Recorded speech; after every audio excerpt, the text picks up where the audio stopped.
Murder. Alliances. Strategy. Raids. More murder. Welcome to Game of Thrones Legends Throne Talk. We are in the heart of the Game of Thrones universe. It's so exciting to be here. This is the Game of Thrones studio in Belfast, Ireland. I am so excited. But the reason that we're here is Game of Thrones Legends, a wonderful game that we're going to be getting really in-depth into. We have a bunch of incredible content creators who know this stuff inside and out, and we're going to be getting to them very certainly very soon. Yes, we'll be meeting them in Dragonstone. So excited. So stay tuned.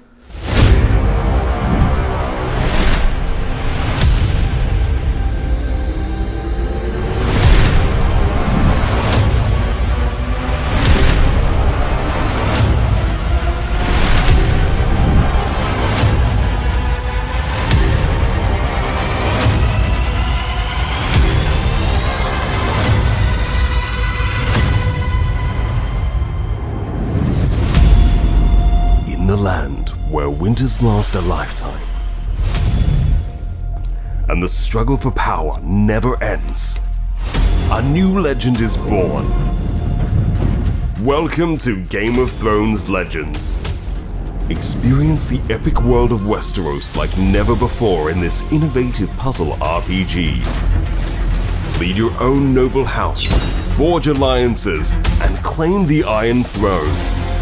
Collect and command legendary heroes from both Game of Thrones and House of the Dragon.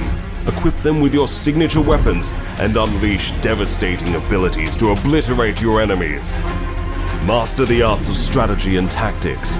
Utilize the unique abilities of your champions and use your tactical prowess to outmaneuver and defeat your foes. Strengthen your reign and gather resources to empower your champions. Raid other players, get your revenge, climb the ladder, and dominate Westeros. The fate of Westeros is in your hands. Download Game of Thrones Legends now and begin your journey to glory. Winter is coming. Build your own House of Legends.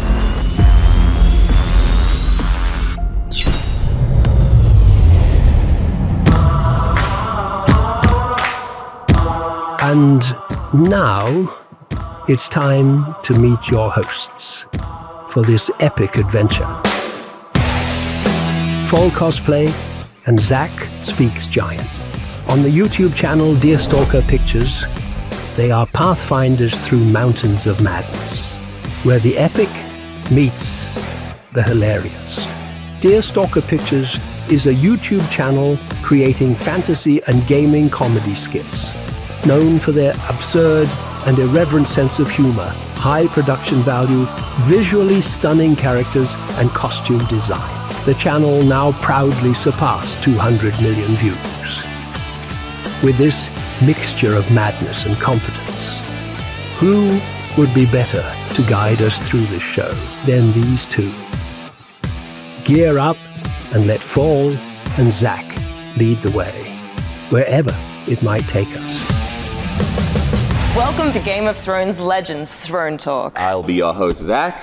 And I'm Fall. What a day. I'm excited. We're going to have a bunch of creators coming through. We're going to be playing some games, so we're going to be putting their knowledge to the test. Let's get to our very first guest from Man at Arms. Let's introduce Kerry. AweMe is the YouTube channel where the fantastical becomes real. At the forefront of this legendary craftsmanship is Kerry Stagmer, the guiding force behind Man at Arms, who turns raw metal into iconic weapons. Let's see if his deep knowledge of this craft will help him today.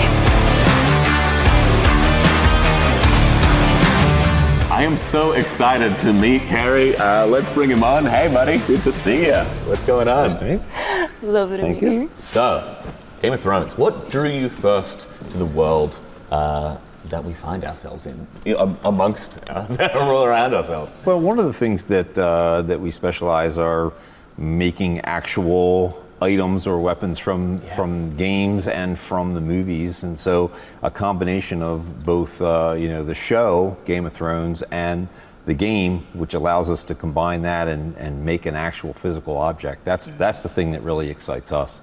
So to be able to make those things, we have to do our research, and in this case, it means playing the game. Yeah. What is your process with researching? How do you take something that is 2D and then create it in a 3D?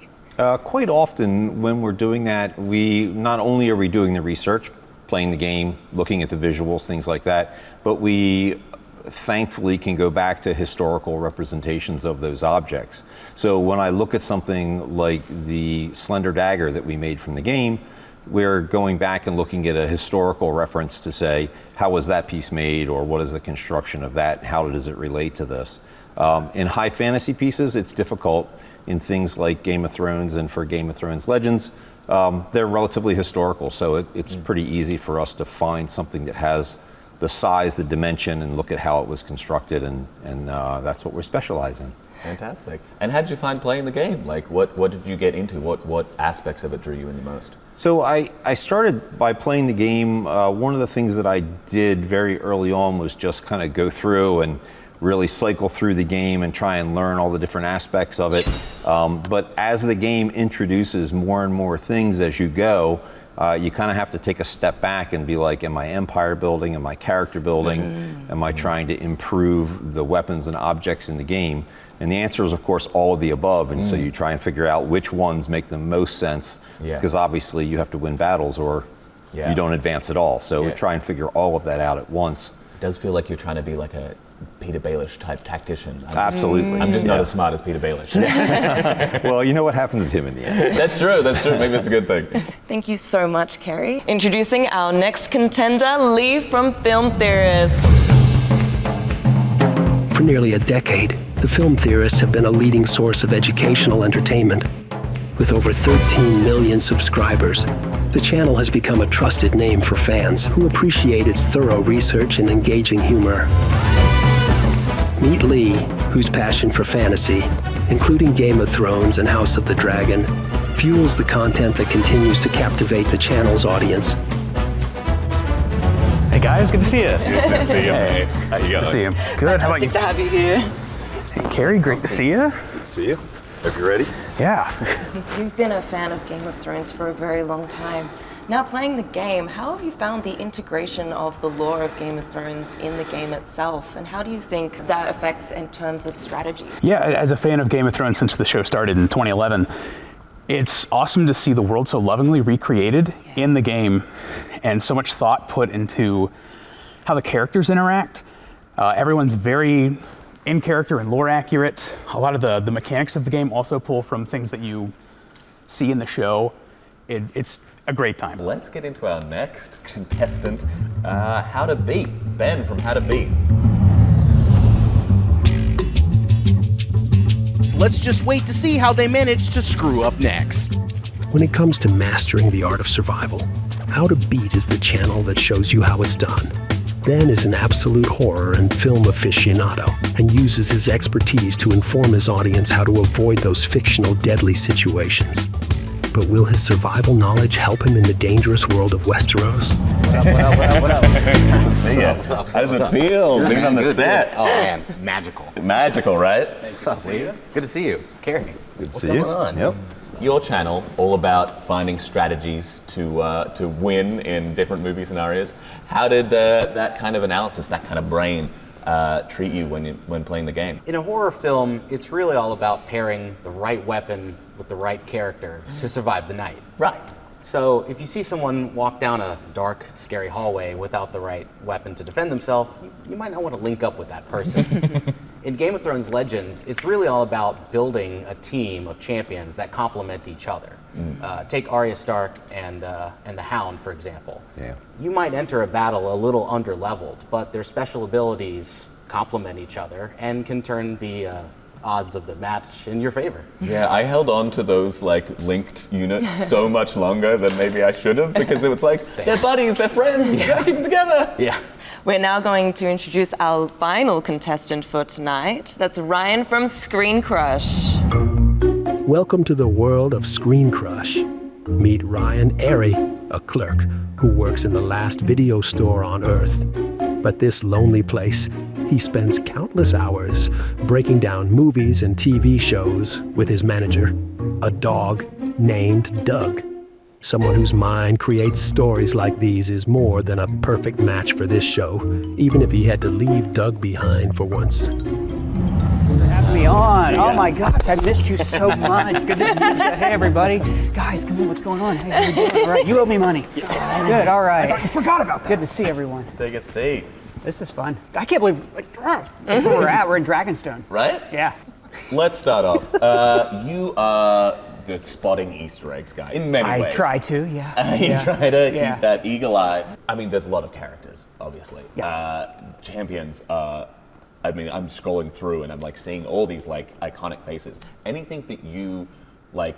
Which characters do you gravitate towards, even despite the strategy, but you just love? Yeah, you know, it's tough because you want to be like, oh, those are my favorite characters from the shows. But then there's also, maybe I want to, this person like complements my team better. Yeah. So like I got Alice at fully upgraded, but I barely used her because she's like the same color as other characters that I want to use. So like I'm like you guys, like I'm using Daenerys a lot. She's got that mass attack, super good to use. But mostly in mine, I try to have like everybody's a different color, and I've got them like maxed as high as they can go. But 4 of my 5 are that I use all the time are legendary characters. Yeah. So like that's mostly where like I'm maxed. They're like, you know, they're the strongest ones. Fancy boy. Yeah. I do my best. So we have a lot in store for you today. How prepared do you think you are for it? I have like a loose understanding of what we're going to be doing. It sounds like fun, but I think it's better to kind of not know what's going on. Yeah. I understand we're going to get to play the game. And that's Yeah. kind of like a lifelong goal of mine, was to play video games in front of an audience for, you know, for a Well, profession. So here we are. You've come full circle. Yeah, I love it. I love Incredible. it. 10-year-old me is like unbelievably excited right now. Yeah. Yeah, there are lots of secrets being kept on this set. Yeah. And I'm excited. I hear there's a murder mystery of some sort. That'll be fun. Yeah. Well, I've been no-lifing this game for a solid week, so I really hope I can do something. Yeah. Yeah, I've played enough to understand that these guys are ahead of me, and I'm going to have to play some catch up.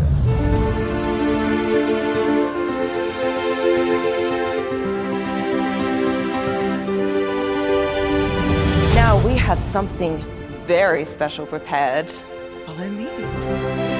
We're getting to see the studio. This pretty looks. Incredible. Yeah, this is the real Game of Thrones studio where they actually filmed real scenes in Game of Thrones. You can see here the SFX. They had to wear the green suit underneath in order to edit it out later. So cool. And we've got this prosthetics department. How cool. You can see the face. We've got Arya Stark from the game. Ooh. This handsome fellow also happens to be in the game. He looks very real, doesn't he? All these faces. And this is the armory, where you can see the weapons that were used on set. And also, we've got all these swords. And each one has been labeled by who held them, who wielded them. Here you can see how many they must have needed in order to outfit the hundreds of extras that were on set. So cool. Got bows and shields, each with their own insignias to represent which house they were part of.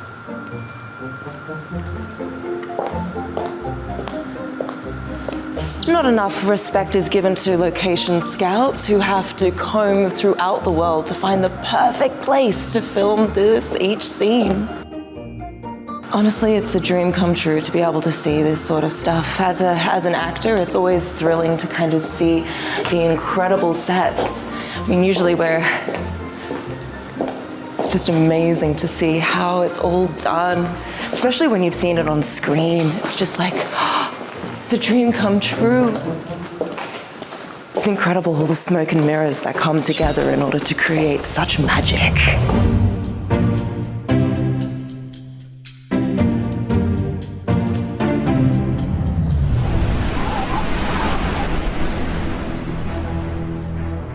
Hi everyone, my name's Kendall Drury. I work with Deerstalker Pictures on One for All. I've got a decent amount of experience doing this now. It's sort of my thing on the show. So I've had prosthetics on before, I've had entire masks. So today what we're going to be doing is a transformation into one of these cheeky little White Walker buddies. So what's essentially going to happen, I've got the armor on now, but I'm going to be in a makeup chair for about 4 hours while we turn this face into one of these. So you're going to see this now, and then you're going to see something very different next. I'm very lucky to be part of an incredible team of artists at Deerstalker Pictures, and we're about to see one right now. Jen, show us what you're up to. We're halfway through a White Walker. So this is Kendall, who is being done up currently as a White Walker from Game of Thrones Legends. How's it feeling? So Jen, talk us through this process. How long would this full makeup take? I feel like at this point it looks like it's 3.5 to 4 hours in the chair for Kendall, because it's a full bald cap plus the face and the neck prosthetic, and then full paint job. And I will eventually have a beard and also a custom wig for him as well.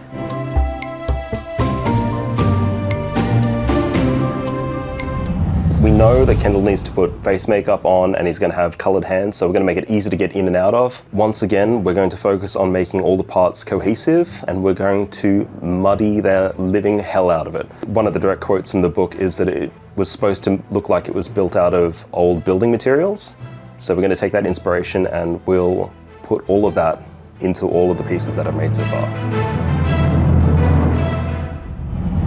And so talk us through, I'm guessing that also this is so accurate to how it looks in the game as well.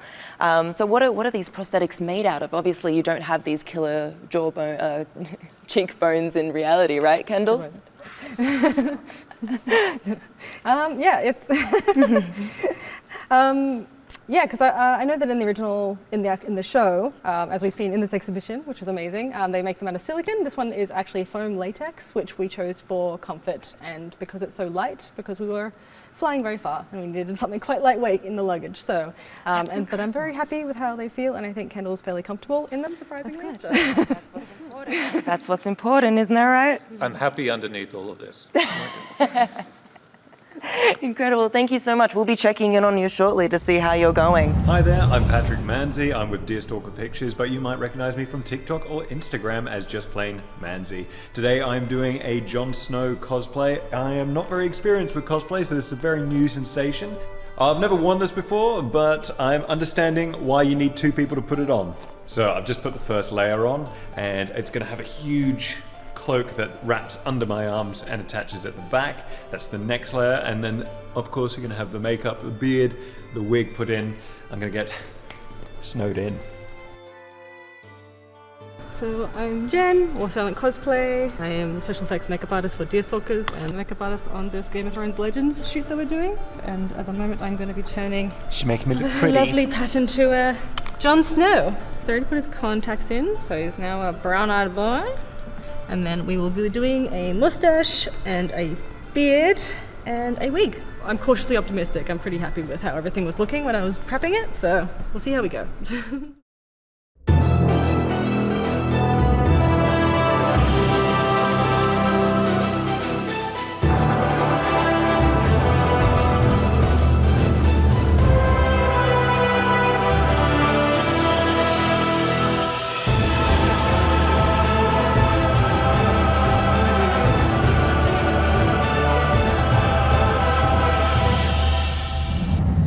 And now I get to meet with Patrick, one of our other talented cast members from Deerstalker, who's dressed up as... I am Jon Snow, the legendary Jon Snow, King of the North character from Game of Thrones Legends. Now, this is a cosplay made by Deerstalker's Forgeling, and it is about 15 layers of wool and leather, so it's quite heavy, but it is very comfortable to wear.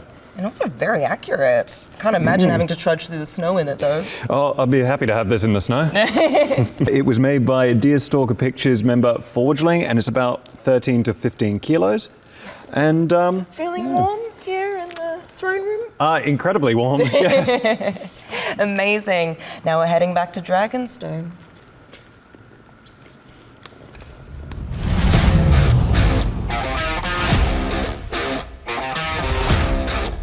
Thank you for tuning into the Game of Thrones Legends Throne Talk.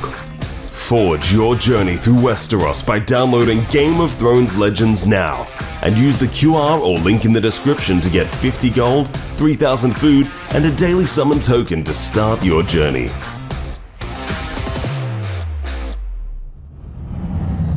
So who's your biggest like flex character? Who have you got like to an incredible level? I got Ghost up to, I mean, I've been playing the game about a month. I've got Ghost up to 2 stars and level 100. Whoa, Yeah, and he's awesome because wow. like Ghost will fight like any beasts or monsters, so he's really good. But he pairs up with John. And I don't,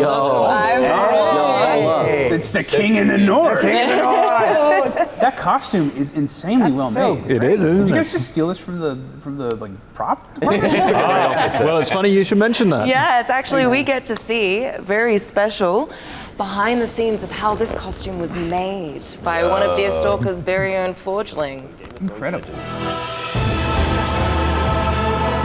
So this whole process of making Jon and the White Walker for Game of Thrones Legends is across 2 weeks.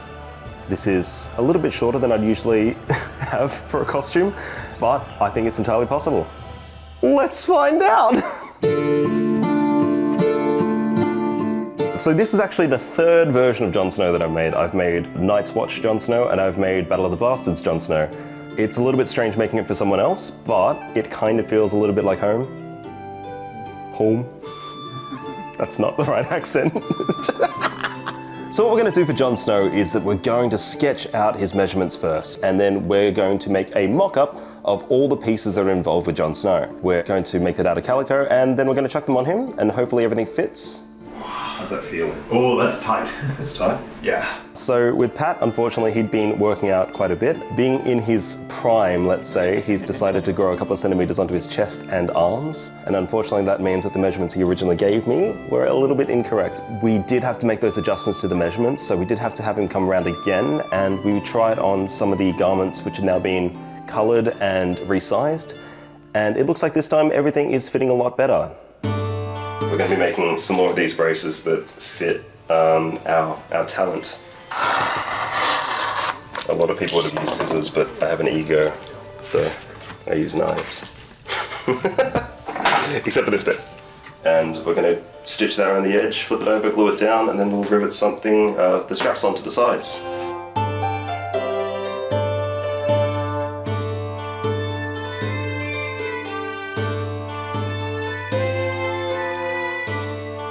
So what I'm using is a Toco, and it used to be gum tragacanth. It used to be like a sugary syrup, and as soon as you apply heat, it sort of caramelizes and seals the back of the leather, so you'll notice on your belts at home that it's nice and smooth on the back. So as I'm chucking it onto the wood, all it is the friction's making heat, and it's combining with the Toco, and then when I take it off, it should be a lot smoother than it was before. For the most part, that is Jon Snow's Stark braces. So the final steps, we need to put some battle damage into the outfit, we need to give it a little bit of time, a little bit of weathering, and we need to blend all the pieces together to make a singular, unified look. So after seeing that, does that make you appreciate the costume even more? yeah. Especially the weathering and the battle damage. That's so cool. I never would have noticed that without the video. That is awesome. Yeah. And the amount of work that you guys and your team put into this, just like jaw-dropping, incredible work. Is it nice to have like film evidence of how completely yoked you got? Like, It's such an ego boost. I thought during the video, it's like, oh, great, yeah. I just happened to get super buff guys. So. Yeah. Oh, by the way. So you were saying before that it's about 4 different layers. Do you want to just quickly talk through? All right. Yes. So, should I come around here? I just don't want to block you. Yeah. Come around the front. Whoop. So to start with, the faux fur on the edging here, it goes over a sort of woolen linen sort of cape. Then we have this hose here made of linen, and the gambeson on top, which has got the padding removed so I don't overheat and die. And then we've got the leather surcoat on top. All in all, it's about 13 to 15 kilos. Wow. And they've got these lovely cross straps that hold the cloak on my back. It's got a little buckle at the back, kind of like a belt. Awesome. So exciting. So good. Do us another 12. Oh, another 12? Woo! Well done. Thank you so much. That's incredible. Thank you so much. worries. Go ahead and take a seat. I was gonna say, I'm glad I'm not the only person who, after playing this game, I see the gyms everywhere. Everywhere. Everywhere. In your dreams, even. All the time. I think even the two of us sitting next to each other, I don't feel threatened by you at all because I'm blue and you're red. Oh, wow. And I gotcha. That Just is wait until entirely green accurate. comes along. You're sitting on a green couch. Oh my God. Colorblind. I don't know. Incredible. Yeah. I'm glad I'm also not the only one who just like every time the voice lines comes up from the characters in the game, I'm like, in the north. Yeah, exactly. Or I use Tyrion a lot too, so like, I'll be your champion. I think that one a lot too, right? I bet. Do you hear that a lot when you go out? Do you hear King of the North and you know nothing? I bet that gets annoying for you. I've heard it a lot too. When you dress like that. Oh yeah, yeah, Which you do absolutely. frequently. Yes, I frequently. I'm going down and doing my grocery shopping in this. Yes, to Tesco's. yeah, I've had King of the North a couple of times. Yeah, Yeah. I do enjoy it though. Thanks so much for joining us, Jon Snow. Thank you. We're going to jump into a little bit of gameplay, but first we'll say goodbye for now. Maybe we'll see you later. Oh, perhaps. Maybe a little something. All right, let's get into some gameplay. Let's cue it up.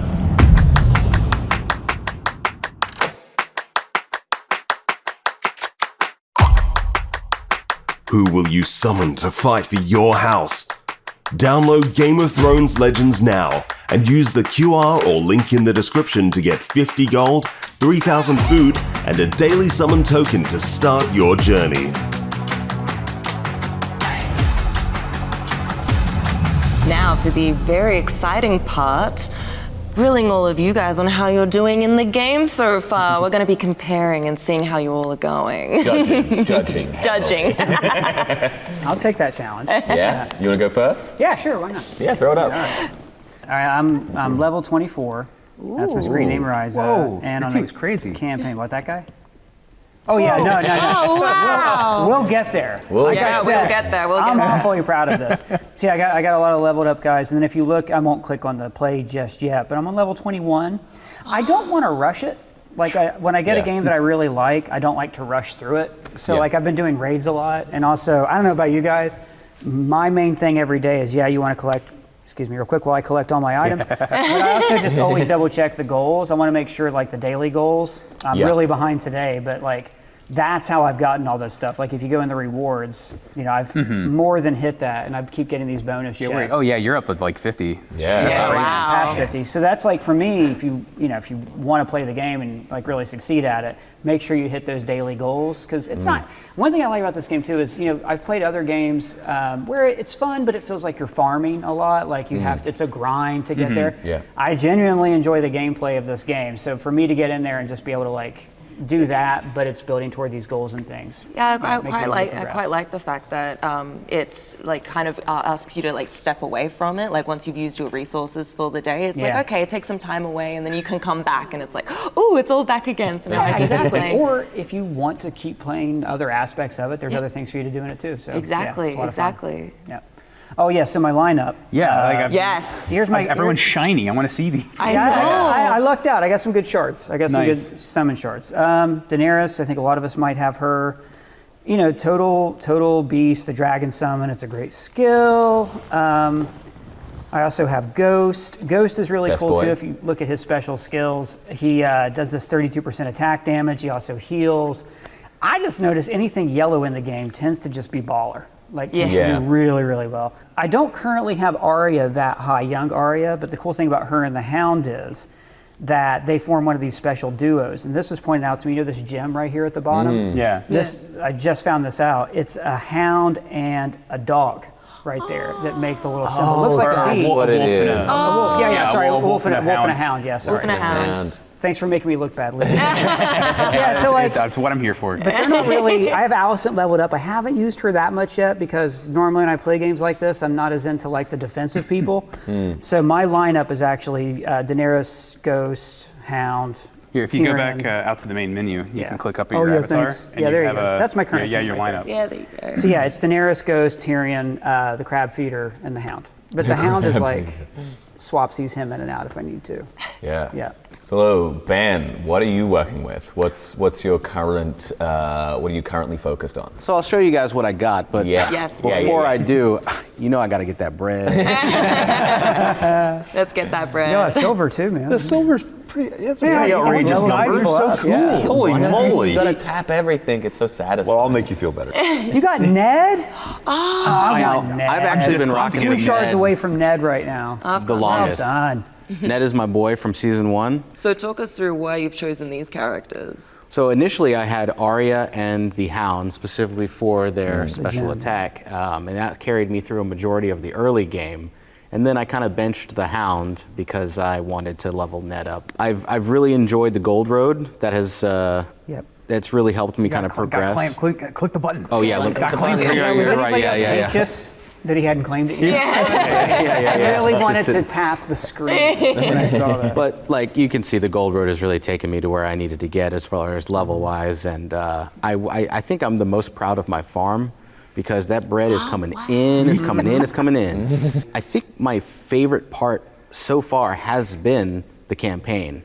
It's a good story. I have really enjoyed the offline campaign as opposed to raids for a nice break from the intensity of it all. Yeah. And I've recently gone back and unlocked the difficulty modes for Chapter 1 and 2. I went through Chapter 1 and played through... Right, do you get additional rewards and stuff from that? More XP and better rewards, yes. Is it significantly harder?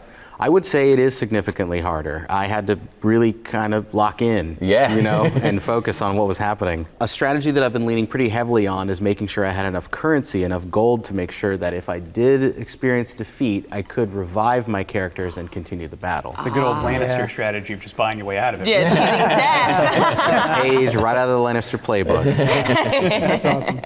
All right, and we're at Carrie. What are you working with? What's been going well for you? So I've taken kind of a different route than these guys, and I'm not sure it is the right way to play. So even though my power levels are consistent certainly with his, I have an odd feeling that if we were head to head, I'd be in a whole lot of trouble. So even though I may be at some of the same levels as these guys, I'm not getting the resources quite at the same speed. I started off, before I got all the legendary characters, I had the same thing where I wasn't using bread to upgrade stuff. Maybe I just missed that aspect of it. Right. So as soon as I started to use bread to upgrade weapons, upgrade items, not only was my bread store no longer full, which is a good thing, right. But then I was able to get over that hump in the campaigns that I was stuck at for a little bit. Right. That's actually so interesting. Yeah, Because the gameplay kind of reveals itself as you keep playing. You kind of realize that there are other aspects. Has everyone had that experience of being like, that's what that's for? That's why I have all this bread in reserve. There's so much in it. I mean, we were talking earlier about the subclasses, which is something I totally ignored at first, and now I see it's an important part of the game too. It's a lot of fun. And this is a game that really benefits from what is the level I'm going up against? What's the team I'm going up against? Yes. How can I change my team to go up against that and win this time? Especially when you go to intermediate, which I haven't done yet. I didn't realize you could go back and do, because I'm still on my first campaign, so that's awesome to know that you can go back through and do that. That's really cool. And it really seems like when I did that, the rewards, they started coming fast. Yeah, not just XP, but like iron and silver and stuff. To see that's it. That's what I've been missing. That's good. And when you guys are in battle, do you find yourself intentionally trying to eliminate individuals on the other team, or are you trying to spread out that damage across the board? Absolutely. I try to focus down. I choose one guy and I try to focus them down. Especially in the foreground, because after they're out of the foreground, they'll come closer to you. Exactly. I feel like I've got a little bit of a different strategy in that. I try to focus on I focus on the colors, obviously, who I'm versing up against. But I'll always try and get, because I've got Jon Snow on my team, so I'll always try and get him first, his ability first, so that it ups the chances of everyone getting a critical. Because I always feel bad when I click on them and they missed or blah blah, and I'm just like, should have waited. That was an underwhelming attack. Exactly. Well, last but not least, let's see what you're working with. I did not invest as much into my fortress earlier on, and I think it's very interesting that I am roughly the same level as these guys, but their village is so much further along than mine, which I think is interesting. Which, speaking of, gotta get that bread, gotta get that iron. I mean, it's nice to see how like the different variances of gameplay and like how you are seemingly on a similar power level, and yet you've all kind of got different things that you've invested more time into. I have spent a lot of time. I thought I spent a lot of time in the story, and you guys are much further along in there with me as well. But but you seem to be, you're banking a lot of resources where I'm burning mine to zero every time I'm on. I'm gonna burn through that bread, man. Well, speaking of, I think the biggest place that you kind of burn bread is the equipment. So if you want to go to your champions. Yeah, absolutely. So first of all, you just here's my team currently. Nice. I got Robert right now. He's going to get replaced with Ghost at some point. So I want that Jon Snow synergy. And I guess I could upgrade. Yeah, don't start that. You'll be here all day. You'll burn right through that bread. I feel like that's a good idea, right? To just like show what you can do, upgrade, auto add. So you collect these during the gameplay. Add as many things as possible. 40,000 bread there, bam. Nice. Yeah. And currently I am in the midpoint of the like regular story. So still ahead of me, even though I'm 4 levels higher. Yeah, interesting. Say go for it, man. You want to play a little bit? Let's kick Let's go. Yeah. Let's see what those nonsense were. Let me do that part. So let's just hop into a game. Let's go for it. I really like the story mode in this too. Like the whole starting with the vision that Melisandre sees is so brilliant. To like show you the stakes early on. It brings you to the original series, but it's like Game of Thrones Legends makes it its own. It's really cool. Yeah. So generally, I like to the way I've been playing this is I try to get the special abilities for the characters unlocked as soon as possible, unless I see a 4-stack or a 5-stack on the jewels, in which case, you gotta go for that. It's just for the personal satisfaction of it, right? Yeah. Absolutely. And I pretty much burn through the special attacks all at once. Yeah, well, you need to so they can recharge again. Yeah, exactly. I usually try and have Jon Snow up first, so I have the red up there, and then use all the abilities. So you go after all the red tiles first to do that? And we just got John to get ahead because come fight with me, brothers. That's great. His ability to actually like put a shield on everyone. Yeah, actually, perfect timing there. It's super rare. That is why he's on this team. That was such a valuable ability. Where and it's I constantly go for purple tiles. Yeah. Purple gems. Because we were talking we got a 4-stack before purple about right here. how having characters from the from the same family, same factions, can create bonuses and stuff like that. It's weird looking at this team because we have Daxos on here, who I don't think interacted with a single one of these characters in the actual show. And that's actually a great part of this game, is that you can have these characters that never interacted, either separated by thousands of miles or hundreds of years interacting, and it's so satisfying. Even the different eras of different characters. I haven't unlocked any yet, but I'm looking forward to having like 2 Aryas, 2 Jons, 2 Daenerys. I think that's really cool too. I also hate watching you play this because I just want to play it. I have a hard time. I'm like, don't go there. Don't flip that one. We're just using all the abilities right here. Yeah, get them out. Here's a good example. Earlier we were talking about like focusing down one enemy. I know I've been kind of like all over the place on this particular game, but we just killed that one enemy and it zoomed in all the other guys. So now all of a sudden, there's so much more potential to attack. We talked about the characters earlier, but the way that those little cut scenes are cool too, like the crab feeders.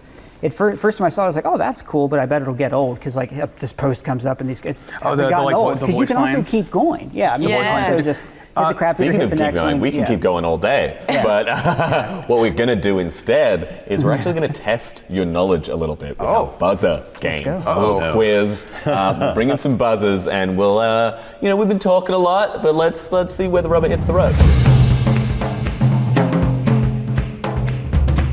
Now it's time for some competition. Let's go. Buzzer game. Done. Simple. We're gonna ask questions. Some prompts are gonna come up on the screen. 1 correct answer, 1 point. 1 incorrect answer, we'll take a point off. Ooh. Sounds good? Bring in the buzzers. Stakes is high. Yeah. That's got to buzz in confidently. Thank you. We tip. Thank you. We'll have a little test. Can everyone slam on their buzzers? Perfect. Perfect, in harmony. How are we all feeling? Great. Nervous and confident. Sure, we'll give it a shot. So just to clarify, if my buzzer goes off, I have to answer the question. Must. First. Yes. First round, friend or foe. You'll be shown a picture of a hero, and you'll have to guess which is their ally. Sounds good? All right, first question. Oh, fast on the buzzer. Young Arya. Young Arya is correct. Who is their ally? Believe. Lee pressed first. Lee pressed Christy's first. own buzzer first. Thoros of Mir. Thoros of Mir. Is that correct? Correct. Good job. Well done. Tyrion Lannister. We have Bronn, Lord Varys, Jaime Lannister, and Peter Baelish. Who is their ally? Bronn. Bronn. Is Bronn correct? Right on the money. Correct. Ghost. Lot of interesting immediate answers because we have Jon Snow, Arya Stark, Sansa Stark, and Jon Snow again. Now, importantly, which is Ghost's ally? It's got to be the top left. Top left? Can I get the answer? Oh! King of the North. Is that after he dies? That is the two different Jon Snows. Yeah, I mean, after he dies, he is a ghost, so. In many ways. This is so in Game of Thrones Legends, there is different versions of heroes, and it's the bottom right Jon Snow, King in the North. That is the ally of Ghost. So I think you're at -1 point there. I think we'll leave it at 0 for that. Well, mercy. Next question. Alicent Hightower. Kristen Cole. Kristen Cole is correct. Amazing. Well done. Congratulations. Thank you, I appreciate it. 3 points for Ryan, running away with it.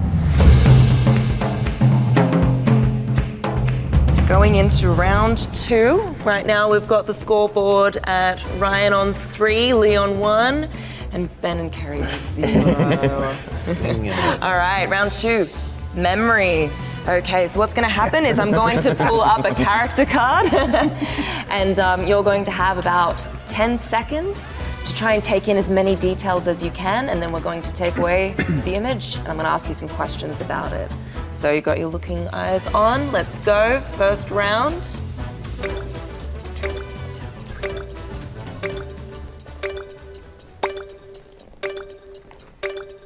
That is it. So now we've got some questions for you. What is he holding in his hand? Oh, I think that was Lee. Maybe a hammer. A hammer. Correct. I was going to say that. I wasn't. So I'm really You glad should have got hammered that. down on the button. All right, question number 2. What was the color of his mask? Lee again. Lee. Gold. Gold is correct. Well done. What material are his gloves made of? Ooh. Leather? Leather? Unfortunately, he wasn't wearing gloves. That was a trick question. I see what's going on here. If this was up to me, you'd be on -2 right now. Yeah, Technically, leather is skin, so I mean. All right, and then the last question. How many brooches decorated his coat? We'll go with the closest answer if we're feeling a little. 2. Does anyone else want to go have a go? 3. Oh, doing Price is Right rules? 1. Oh, do you want to have a go, Lee? I'm good. You're good? All right, so I think it's Answer goes actually. to Ben. Yeah. Correct answer was 4. Correct So answer was 4, but you were definitely the closest. Get a point on the board. What's happening? I'm happy for you. I really You're on the am. scoreboard now. All right, next character. We've got Jaime Lannister. 3, 4, 5, 6, 7, 8, 10. There we go. Take it away. First question. What is the color of his coat? Ooh, that was Kerry. White. Correct. Correct. Kerry on the board with 1 point. And in which hand does he hold the sword? Oh, I think that was Ben. Oh, snap. Right. That was correct. Nicely This done. early, it's white. How many It's hands right. does he have? Yeah. Oh, how many hands does he have? Come on. 2. I think that was Ben. I think was Ben? it? Oh, yeah, Ben. Ben, go, no. Yeah, you got it. Close. 2. Correct. It was too. He actually hadn't lost his hand in this one. And the last one, what is on his chest armor? It is the Kingsguard symbol, like a crown. Ooh, does anyone else want to have a go? Oh, no. Unfortunately, Lee, no, it was the lower jaw of a dragon. You know, Unfortunately. sometimes that's okay. It was very satisfying. Look, honestly, I feel like that was a really good attempt, though. It definitely would make sense. All right, we've got the next character. Your classic armored knight, right? We have the adolescent 9, Drogon. 10. All Take it away. right. What color was he? Black. Pardon? Black. No. Someone else want to have a go? I think it was you. Red? That is correct. Correct. Although incorrect from Ryan. Oh. Loses. But this guy should be like The negative lead. still at this point. That was a point for who? Got it right? Ben. Ben. I'll take running it. away I'll with take it. I'll take it. All right. How many rows of spines does he have? There's been 5? I believe that is. correct. It was 4, but I feel like that's so close. Okay, yeah. All right. How many spikes were on each wing? I'm happy for closest. Closest answer gets it. 4? Does anyone else want to have a go? 5. 5? Does anyone else want to have a go? This won't deduct if you get it wrong. 3. 3? 3? 7. 7. It was 5. Congrats. All right. And how many teeth were visible? It's so confident. 37. Okay. That was correct. It was actually correct. Counted the teeth? Oh boy, Curbster. That was the one that literally had, this is a fun question, best guess wins. you. Because we were just like, no one's gonna know. Carrie. I have to know, did you count them or are you so accurate to Game of Thrones you already knew the amount of teeth? Dragons. Dragons, yeah. Yeah. Obviously, dragons a good have answer. 37 teeth. Everyone There it knows is. that. Amazing. All right. That's the kind of character. Next character. AweMeto. Lots to take in. Incredible coat. I want that for myself, to be honest. I think I could 10. rock What is the color of the gem on his glaive?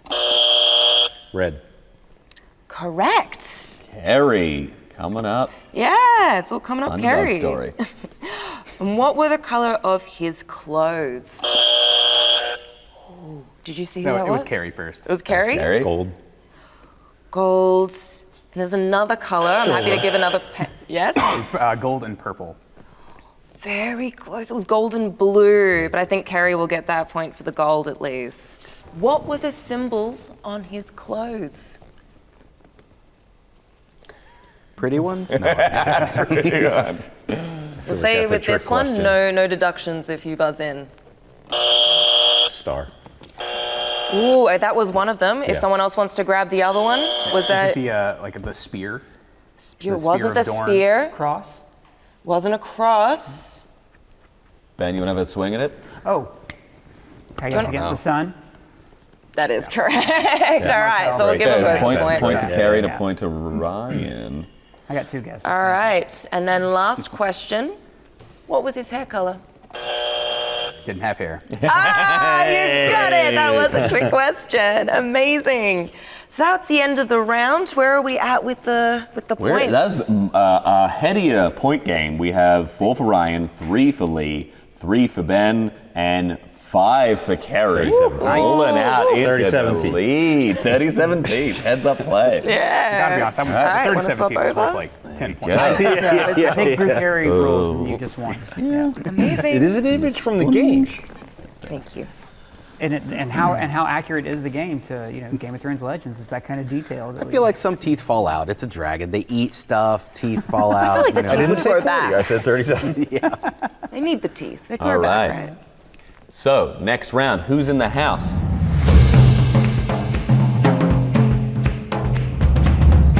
We'll show a picture of a character without their name. You have to give me A, their name, and B, their house. Let's start. Question number 1. That's Robert, and he's Baranthian. Ooh, Lee? That is King Robert from House Baratheon. Thank you. Correct on both accounts. We'll give a point to Do we want to Lee. make them spell these? We'll get to that. I can't spell it. I haven't looked at it yet. Let's get question 2 up on the board.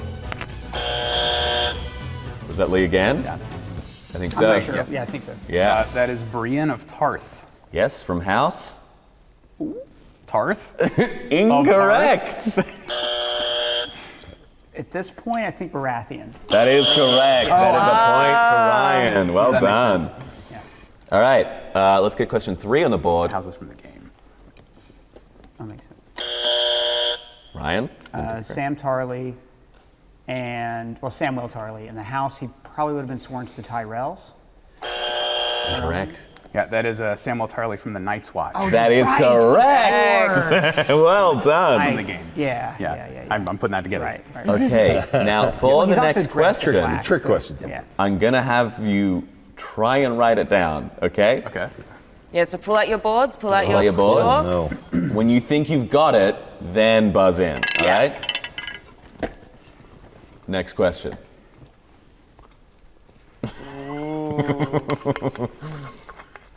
Closest to the correct answer, I'll give it. Oh, wow. Oh, Ryan. It's Viserys. That is how you spell that. Viserys from House? Targaryen. Absolutely correct. Targaryen. Okay. All right. Wipe your slates clean. We have another kind of tricky one.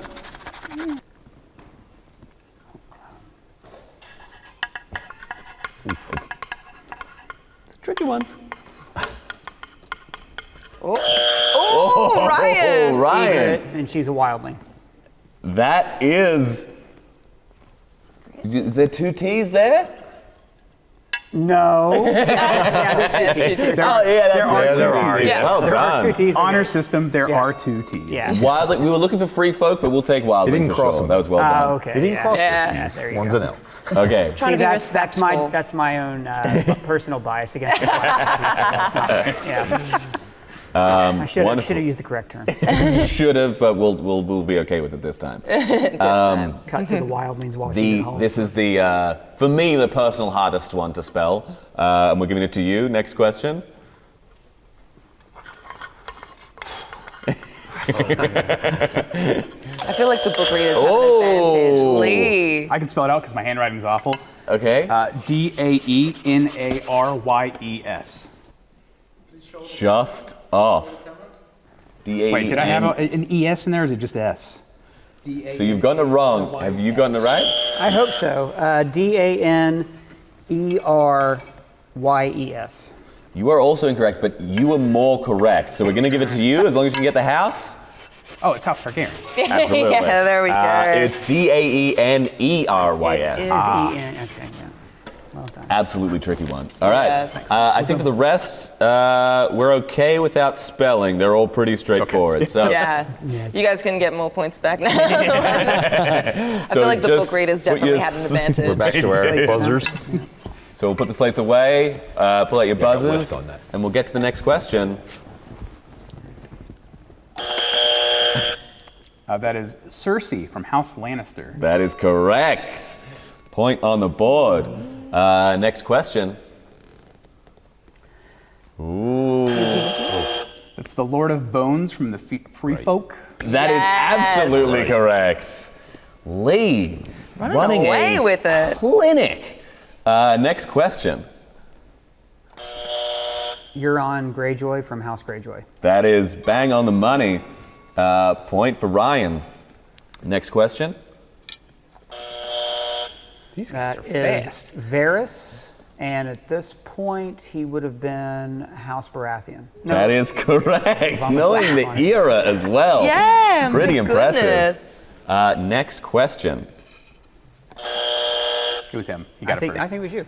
Really? I don't I'll know. take What do you it. guys think? That's Lee? Catelyn from House Stark. That is correct. Fantastic. And even though we compete against each other on YouTube, good sports. we're good sports about everything. Yeah, no, it's lovely to see. Okay, next question. It's cross promotion. I feel like that was almost instantaneous. Do you want to I'll rock, give it to paper, Ryan, I think. Yeah, sure. Ready? Yeah. Oh, Yeah. Rock, paper, scissors, shoot. Yeah. yeah. rock, paper, scissors, shoot. Paper, scissors, shoot. Yeah. Okay, Ryan. That's how we play Game of Thrones too. Legends. It'd be weird if You win or you die. That is Melisandre from House Baratheon. That is correct. House Baratheon. Well done. Tricky one. All right. Second last question. that is Orel from the Free Folk. Oh my goodness! I feel like you just guessed that one. I know that one. Wild. Yeah. You got it so quick. Orel, indeed. Gang on the right. Ben, Kerry. You feeling okay? Is everything all right? Are I'm your in buzzers working? shock. The Orel one was a bit wild, wasn't it?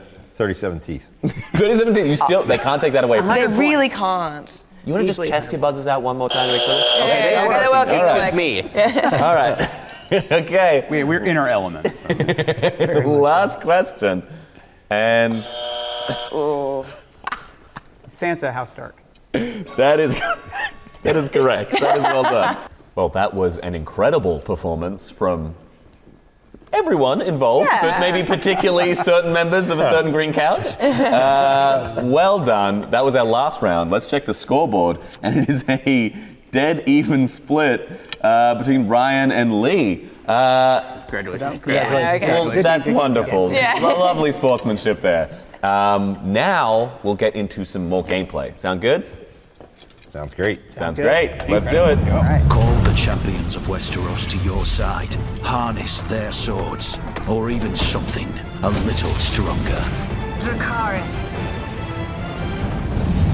All right, let's get into some PvP, some raids. Yeah. We're going to have Ben from How to Beat with all of us on standby to offer, let's say, hopefully positive criticism. Some moral support. Some moral support. Yeah. So how does this work? How's your success been in the raids? I've actually really enjoyed it, and I found out that I've come out on top more than I have lost out. So Very unlike me. So let's check out raids. This is the PvP section of the game, and the idea is to raid other people's strongholds to collect resources as well as trophies. Right. So right now, my team consists of 130k might. Yeah, that's some power. And I have been matched with another player here who looks like he has a much higher level than me, but his might is not as high. Yeah, that's very interesting. Yeah. He's almost like half of your might. That's what we were talking about with Carrie earlier, too. Yeah, Carrie's the that's same level, fascinating. but his might was lower because the characters. I think you should go for this one. Yeah, definitely. Absolutely. That is my expert opinion. Now, if I was matched with a player of a higher might, I have the ability to refresh and spend a Right. little Yeah. bread to get matched with another opponent. Right. Now, me being the diabolical person that I am, I really only like going against people that I can easily squash. You know what I mean? So I think if everyone would like to watch a match, we'll go ahead and attack. Is that why your win rate Let's is see so what high? you do. So here we are. This is the pregame lobby. I'll have to spend 1 raid energy token out of 6 that I have. And let's do it. So here we are in the game. And I'm going to start right up here in the middle with some green colors. I think this is such a great way to incorporate the champion characters onto the actual battlefield as well. Yes. Right? Having the champions that you often just see the profile pictures of at the bottom. Yeah. But now they're up at the top with this other team. Yeah. It's just a great way to do it. That was great. You got a 4-hit against Arya in the middle. Yeah. Because she's green. When there's a character in the middle, do they block the characters behind, or will the damage go to everybody on that? What do you guys find on that? I'm not sure. What do you guys think? I think it's a mix from what I've seen. Yeah. If you're in a single vertical line, sometimes you're only hitting that one champ. I think or sometimes missing you hit completely both. once So there's less. if you're but yeah. hitting that center column there, it actually hits both heroes. Yeah. God, yeah, that's true. I always try to get rid of the person in the middle because maybe it's just like psychologically you think you have to get rid of the person in front. What are you doing? You got to Dracarys them. What are you doing? Come on, man. Yo. Yeah, there you go. There you go. Oh, wow. But isn't it I interesting? really cleared out the board for you, didn't Unlike it? in the you have to campaign, declare though, you that don't when zoom you in do on that. that person. So sometimes you have to Oh, really yeah, good concentrate shout. on that side. And unless you have that's- somebody like Daenerys. How it's done. And that's how it's done. It's nothing. Absolutely Incredible. crushed that weaker house. Yes. Yay. So I have received some rewards down here at the bottom, you can see. And you've also gone up a rank. Oh, I have gone up a rank, that's good. Nice. So we'll pop into the tiers and rewards, and you can see that I'm in the second tier of bronze. Need to spend a little bit more time in this mode. I think that if I could make it maybe to silver 2, I'd be happy, you know? You'll But find happiness there. we can see that as we climb, we can make it to the Iron Throne. And those character shards too. That's where it's at. Yeah, that's like you've got Khal Drago, but then you've also got the Valerian shard and the blue. I don't remember what the blue one's called, but That's really good. And you can see the... Go ahead. Each season turns around pretty quick, so there's only a day and 2 days left on this season. Yeah. So I'll pop back in here and I'll show my records. It looks like while I was away, some people attacked my stronghold. Right. How dare they? Oh, and so you can go on a revenge quest against them. Yeah, let's. If you dare. If you dare. Yeah, if you're strong enough to take on someone who's not half of your attack. if you're I don't not know. a There's coward. there's just something about the word defeat that I don't really like seeing at the end of the match. So we might pop back over here. Oops. Yeah, I'd like to see how to beat those guys. Yeah. So that's that. So that's how to beat a match of raids. Right, yeah. Nice. Interesting. So when you go into it, do you ever have you gotten to the point where you really have to change your team to counter theirs, or are you just bringing the top dogs in your squad? I have found that the matches that I play that are the most fun are when I have the highest might. Right. And so I'm usually retooling my attack team as opposed to my defensive team, just to make sure that everyone is equipped with the highest gear and the characters that I'm using are the highest level for maximum efficiency. I bet the further you get up in the ranks, people are going to get a lot more strategical. Yeah. Strategic. It's a They're thing. going to get a lot more strategic about about that and the unique combinations of the characters and the different colors. I do think that that's going to definitely be a thing that plays a part in these raids. All right, I'm going to leave you here for a moment. Leave you with my lovely co-host. I'm going to go check in on the progress of our White Walker. Goodbye. Wait a minute, did you just say A White Walker? Those don't exist. They're not. They've been They're not extinct real. for. For millennia, yeah. Not seen since the Age What's of he Heroes. Oh, nothing. Nothing at all. So, how we doing, gang? This is looking great. An incredible skincare routine you've put our friend through. Our White Walker. Can you tell me a little bit about what's happening here? Yeah, we've just finished the paint job and the prosthetic, so the face is pretty much complete, just got to do the mouth. So, how many hours does it get to this stage? To here, I think it was it 2.5, something like that? Wow. Yeah. So I think I was just I thought it would take about 3.5 to 4 hours, but I think we managed to gun through it a bit faster, so it ends up being probably going to be about 3.5 hours of total work with. And I assume so. Tom Forgeling obviously made this, and then you're applying it to him and working with it. Is there a very much a kind of working? It feels like it's two parts of the same kind of. You're all kind of working together to put the same thing together. Oh yeah, well, fortunately made the costume. The Right. prosthetic was pre-bought offline. It's foam latex one, and then I pre-painted it myself. I've actually got what it looked like before I painted it in my kit somewhere. And yeah, so I mean, it becomes a team effort because it is I'll do all the makeup and then Forge did all the costume bits, and that kind of makes a complete look for the character. So what is deceptively takes way more time than people think, because people obviously notice the prosthetics, which are really striking, but what are you you look at this and you're like, this took hours and people don't even know. Oh well, yeah, the main one, whenever I see especially when I see other makeup, my big thing is seams. So the line between where the prosthetic meets the head, and the mark of a good special effects artist is being able to blend that seam so you don't actually see it when you go looking for it. I was pretty happy with, in this case, he's wearing a bald cap, but I think it's a pretty decent enough bald cap, as long as he doesn't make really weird expressions and it gets some weird lines. But yeah, because the whole thing is a face, so it's all seamed through here, and then the neck as well is all seamed around the outside. So yeah, seems deceptively difficult. It takes about probably an hour of the time is just seaming the prosthetic. So. Right. It's always the bits that like you don't want people to see. Yeah. That is the hardest literally, to not see. You notice a bad seam and you don't notice good seams. Exactly, right? It's like an edit. Yeah. This looks great though. It's quite striking. The eyes are really, it's like they follow you around. We'll definitely check in with you later when this is all put together and you're looking in your White Walker best. Yeah, I'm excited. Bye-bye. See you guys. Bye-bye. Can we just hypothetically, can you go into raid and can we see what it would look like if you tried to change your team against somebody else? Because that's your opponent, right? Mm-hmm. So they're strong. So I'll press the refresh button. And it has matched me for free with another stronghold. Nice. Right. But you can change your lineup depending on who you see there, right? That's right. That's really cool. I like that. Now you'll notice at the top that I've lost a raid energy point, and so I can only do this about 6 times, which kind of keeps me out of the loop for So I'll have to go either earn or wait for that to refill. It's not something that you just hammer out and climb the leaderboards. There's a system. So against this team, what would you pick? Would you still go in with your mightiest, or is there perhaps a more strategic approach? Let's see. So this is the other team here, and they've got one of every color. So I think that I have a pretty strong chance with my team of taking them out. Honestly, this is part of the game that I haven't actually engaged with that much. But it was saying you've got attack and defense. So what's the difference between those two? So if I pop over here to the defense tab, this is like my away team.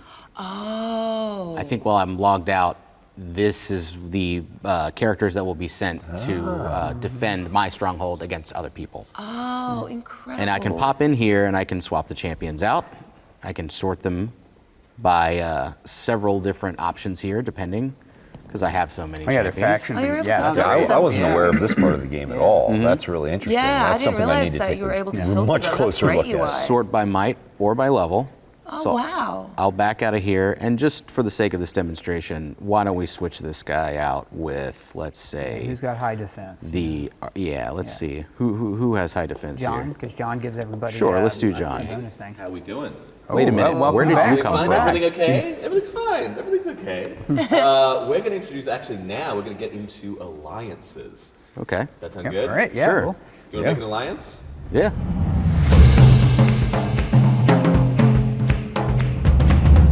We're going to go from you, Ryan. You're going to forge this alliance. You're going to be the linchpin for us all. Okay. Let's bring up the alliance table, Here the in page. the corner, right? In the corner. And then let's see here. We're going to, although Grumpy Pants does sound like a great alliance to join, we're going to create our own. All right, so hit create, right? Yep. Okay. And this is our alliance. So we got to decide on an alliance name, which I think Throne Talk makes sense. Yeah. Okay. All right. But what the real big decision to make is what our slogan is going to be. All right. Are we going to require might? Is it going to be public? Language? We'll set this to private, so it'll be just us. Just us for now. Just us. Yeah.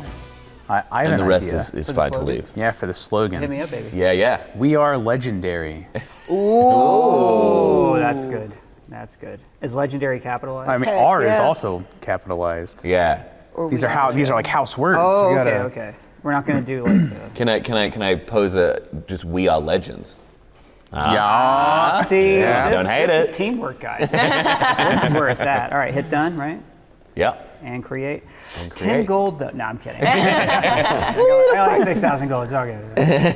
All right. Okay, now if we all go to our own pages, search for an alliance name, Throne Talk, we should be able to find it. And I'm going to have to approve everybody, right? Because I'm I'm the head I of the guess, house. yeah, All right. that's up to you whether you want all of us in. The applicants, there we go. Hi, everybody.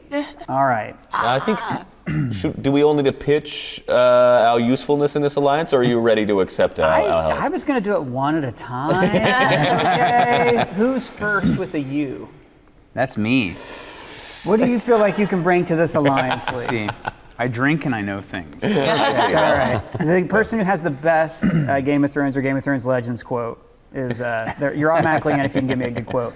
Fall cosplay. Well, brothers, 2 arms. Done. No wrong answers here. Danger Mouse. Well, that would be me. I know. I saw your name earlier. Yeah. What are your? Somebody's got to forge and craft these weapons. Oh no! You know what? Yeah. Yep, totally qualified, Absolutely. right? And we need someone who knows how to beat things.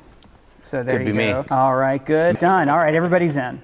Perfect. Incredible. Now we're all buddies. Gonna help each other. Sark and Zach, you both have the same profile picture. One of you has to change. Oh no!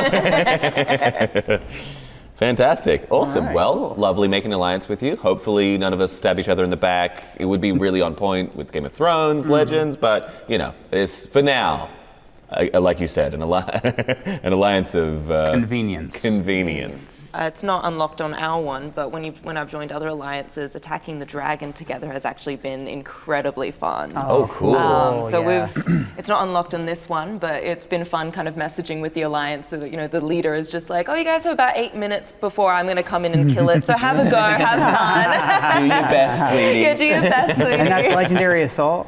Yes, Oh, I can't wait till we get there. That's going to be great. One of the features is that we can all combine the strengths of our attack team's might to climb a leaderboard. Oh, cool. So then you do have incentive even individually to still keep Yeah, so grinding not and only getting do that you up. want to make your might probably as highest that it can go, but if we all agree to, you know, work together, then we can climb that leaderboard, guys. Hey, I didn't know that. That's awesome.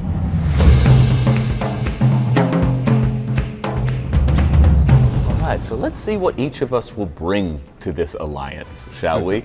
We gave you a little bit of homework. You've brought some interesting tidbits and tasks. Ryan, do you want to go first? Yeah. So our channel does a lot of like Easter eggs, especially like Game of Thrones Easter eggs, House of the Dragon Easter eggs.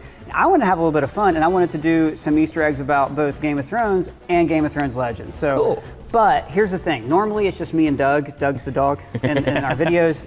We actually couldn't technically bring Doug through customs because we're here in Northern Ireland at the studio, at the Game of Thrones studio. So what we did is we put him through a machine that transformed him into a stuffed animal. So it's still Doug. Doug, do you have anything you want to say? Yeah, I'm having a great time here today. I'm just here in the studio and there's dragons and I'm sleepy. I'm always sleepy. I feel that. Yeah, me I too, feel buddy. that all the He's time. always tired. That's where he's been taking naps all day. I see. Yeah. And by the way, going around Northern Ireland and Belfast with a stuffed dog and talking to him, not really the best way to make friends. So, yeah, I want to do these Easter eggs, but me and Doug always have to do them by ourselves, so I was kind of hoping that my new friends can actually your help me out with a alliance. few of these, if you guys wouldn't care. Absolutely. Let's do it. All right, Happy done. to. Guys, one of the scariest villains in House of the Dragon is the legendary character in Game of Thrones Legends known as the Crab Feeder. The mask that's the guy with the like creepy mask, right? Who's like all covered in grayscale.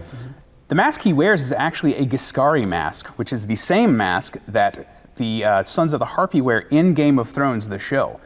So, like, I think it's an interesting connection between these two eras of the shows.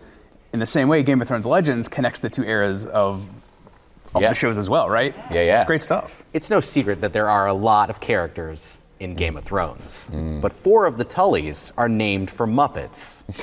Yeah. There's Oscar, who we see in House of the Dragon, Kermit, Elmo, and Grover. Those are Definitely did not catch those that. are definitely names that you come up with when you don't expect this to become a giant franchise. Yeah. No It's one's like gonna see this. Filling out the notebook. Oh, this will be funny for my nephews. Yeah, And the next exactly. thing you know, on Throne Talk, we're bringing it up to everybody. Yeah, that's awesome. So this is one I feel like I missed and I should have gotten, and I'll tell you why. When a bastard becomes head of a house, the colors on the house banner are reversed, which is why the Stark banner goes from a gray wolf on a white background to a white wolf on a gray background, which is of course symbolic of Jon's direwolf ghost. And I don't know if you realize, it certainly appears to me that when you first see Ghost, he is a very young puppy white shepherd. And I have a very large white shepherd, and so it was something that was, that I just paid attention to through the whole thing. And I feel like I missed this, and I definitely shouldn't have missed it. That's such a And you didn't know that when you gave me this. No, I didn't. Yeah. I didn't. Yeah, that's cool. That's great. That's fantastic. All right, back to me. The Hightower logo is actually different in the books. In the books, it is gray with a red flame, but they changed it to green due to the significance of Alicent's green dress in House of the Dragon, because that is also the same dress that she wears in Game of Thrones Legends. That makes sense too, because that's also the name of the faction, right? Exactly, They're just yeah. really tying it all up to green. Yeah, and in the Right. book, it's like it's not at the wedding; it's like a different thing. But Yeah. you know, they consolidate everything in the show, and that's what I like about Game of Thrones Legends is we get like the highlights from all of that. In House of the Dragon, Aegon can't actually speak High Valyrian very well. So when a dragon rider talks to their dragon, it's usually in High Valyrian.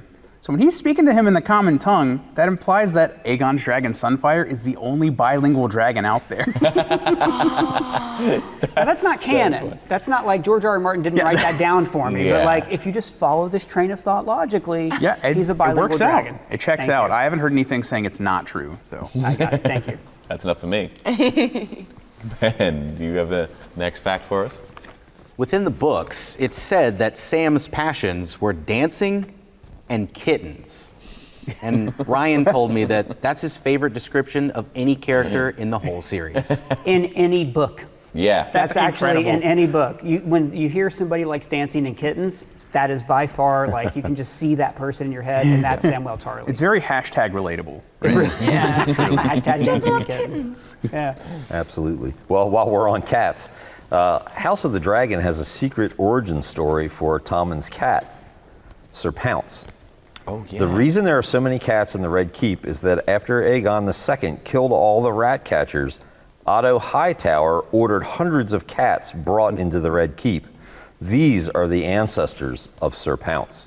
A bunch of the cats that Arya chases throughout like season 1 are also descendants of those cats too. Yeah, exactly. Yeah. That's so Across funny. the skull that's right over there. Trust George R. R. Martin to create a lineage for the cats. I have to explain why these there. This is I actually need to know cat about the faction. cats before I can write about the dragons. Exactly. It's actually the cat faction, right? And I've Yeah. got two more for you guys. Thank you for hearing us out, and thank you guys for helping me out. I really Absolutely. appreciate it. Here we go. In the game, you get a bonus when you attack with several different Stark children in your company. But, this is fun, in the entire show, we only see the Starks together one time. In the first episode, when they're there to greet Robert Baratheon, and every single person that Robert Baratheon touches in the opening dies. I didn't know the last part. Oh my god. Yeah, now in fun. Game of Thrones, that's not saying much, but still, that's pretty cool. When Daenerys had her initiation into the Dothraki, Emilia Clarke had to eat 28 fake hearts to film that horse heart eating scene. Whoa. Oh my gosh. I do not know what they were made of. Yeah. Possibly. Presumably not horse heart. gelatin. Gelatin, I've had to probably, eat yeah. body parts before on set. Usually made out of a gelatin. No wonder she's red in Game of Thrones Legends. info. That makes sense, Right. Yeah. All right, Lee, what have you Yeah. brought for us to kind of devour, much like a heart? Yeah, so what we usually do over at the Film Theorists is really dive into the lore or the science behind something. So I thought it would be really fun to just bring like a little mini theory here for you guys. Awesome. Yeah. So, hello Internet, welcome to Film Theory and this special presentation at Throne Talk. Game of Thrones Legends has a ton of really awesome characters, right? And each one of them has a super cool special ability. So you got people like Jon, who rallies his men, like he does with the Night's Watch. You have Arya, who is an assassin, right? So she has needle and pokes people with the pointy end and kills them. And of course, we've talked about her a lot tonight, but Daenerys breathes fire on dragons, right? That's awesome. I want one of those. The dragon, not the fire rain, right? But sadly, I'm probably not the best person to actually tame a dragon in Game of Thrones because you need to be able to form a dragon bond. How do you do that? Wouldn't you like to know? It's actually one of the biggest mysteries in the series. We don't know where or how the dragon bond came to be. But if we look at the evidence presented in the series, we can figure out a pretty good guess of where the dragon bond comes from. And using that knowledge, there's one character in the Game of Thrones canon that might be able to ride a dragon at the end of the show. And that might change the game with Game of Thrones Legends, right? Right. So, okay. To figure out what the dragon bond is, we need to go all the way back to the beginning of of House Targaryen. Way back in the day, in old Valyria, there were about 40 houses that could ride dragons. See, not just any old Valyrian can ride a dragon. You have to be one of those specific bloodlines, and House Targaryen is one of them. What made you able to ride a dragon? Well, there are a couple theories out there, some of them more out there than others. One of my personal favorites floating around is that the dragons actually come from like a moon that exploded, and which might not be as crazy as you might think, because think about in Game of Thrones, when the dragons come back, it's when there's a comet in the sky. Yeah, right? true. So to an ancient culture, they might see a comet in the sky and think, oh my God, an exploding moon, that's crazy. But that's not my favorite theory. The one that I think actually holds the most water, so to speak, involves something called blood magic. Now, blood magic, if you don't know, you actually do if you've seen the show or played the game. Blood magic is exactly what it says on the tin, right? It is magic involving blood. Melisandre, the Red Witch, she is a blood magician. Beric Dondarrion also uses blood magic. Exactly. Yeah, he lights a sword on fire using blood magic. So, in Old Valyria, there was a whole league of these people called blood mages, who obviously would use blood magic. And what they would do, well, we don't actually know, because like all that history is like lost, right? But we have a pretty good idea thanks to the intro of House of the Dragon. In the intro to House of the Dragon, there's like a big tapestry showing the history of House Targaryen and all the crazy stuff they got up to. And one of the earliest images we see is a literal like head of a human being sewn onto the body of a dragon while someone's getting stabbed, and like blood is kind of coming out of them. I don't know like about to you guys, but like that sounds to me like some crazy blood magic, right? Pretty blood magic-y, bro. So, what I think, my theory here, is that the dragon bond is a literal crossing of the bloodlines of dragons and humans, like literally crossing the bloodlines, which is why the Targaryens can ride dragons. And that checks out with all the characters that ride dragons in the show that are playable in the game. You think like Daenerys, you think Rhaenyra, you think Jon, you think Aemond, and characters who are not in the game as well. All of them have connections to House Targaryen, right?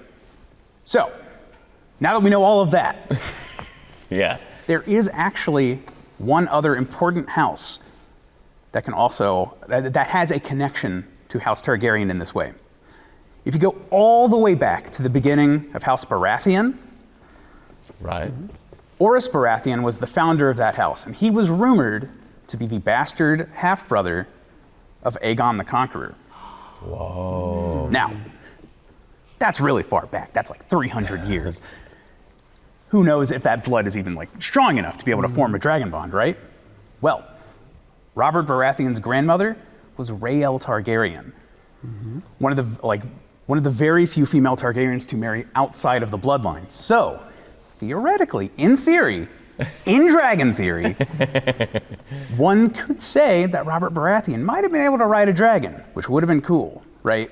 Gods, I was strong, man. Gods, I was strong, man. But the extra step here, Robert's dead. Who cares about Robert anymore?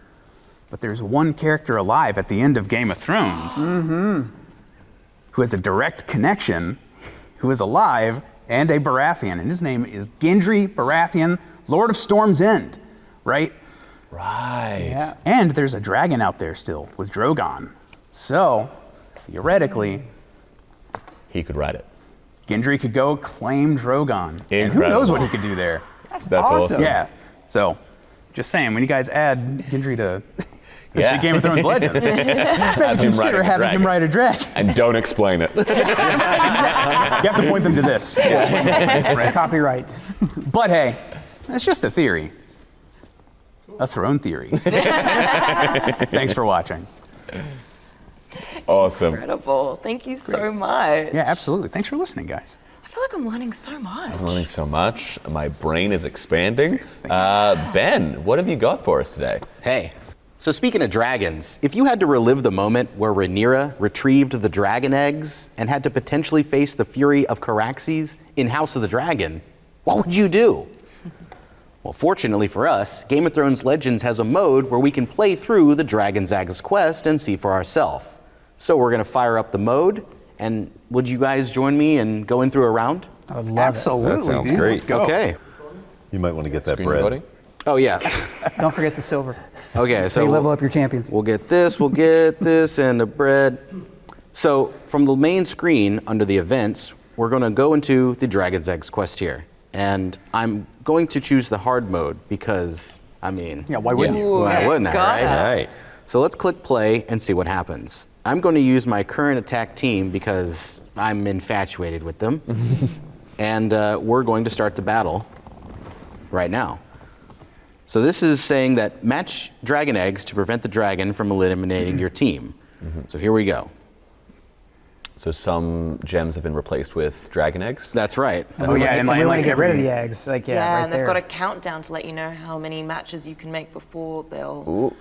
Yeah, and the bar is going up pretty fast. Yeah. I'm kind of nervous about what's going to I don't happen know, when man. that, when that It's bar going to go fills well up. for your team. Oh, you got the red the red ones? No! Uh-oh. Whoa. Oh, there it is. It's Caraxes. The bloodworm, right? Yeah. The worm with the Y for some reason, because it's Valyrian that way. Right. Yeah, I mean, yeah. So this is a faster paced mode, and I'm not nervous. You're doing great. So let's see, I'm advancing. Caraxes has only breathed fire on you once. There's 6. There's a cool thing there that was around Ned. It looked like a target. Why is that around Ned? Is that his special ability? Oh yeah, that's his taunt. So what happens is after he lands an attack, he actually taunts so that the attacks will come to him and won't affect your allies. Oh, great. Okay, cool. That's Ned's start. Oh no! I Bet he's regretting that scared. now. Losing his head for it. Oh, the coin. Too soon. Fantastic. Yep.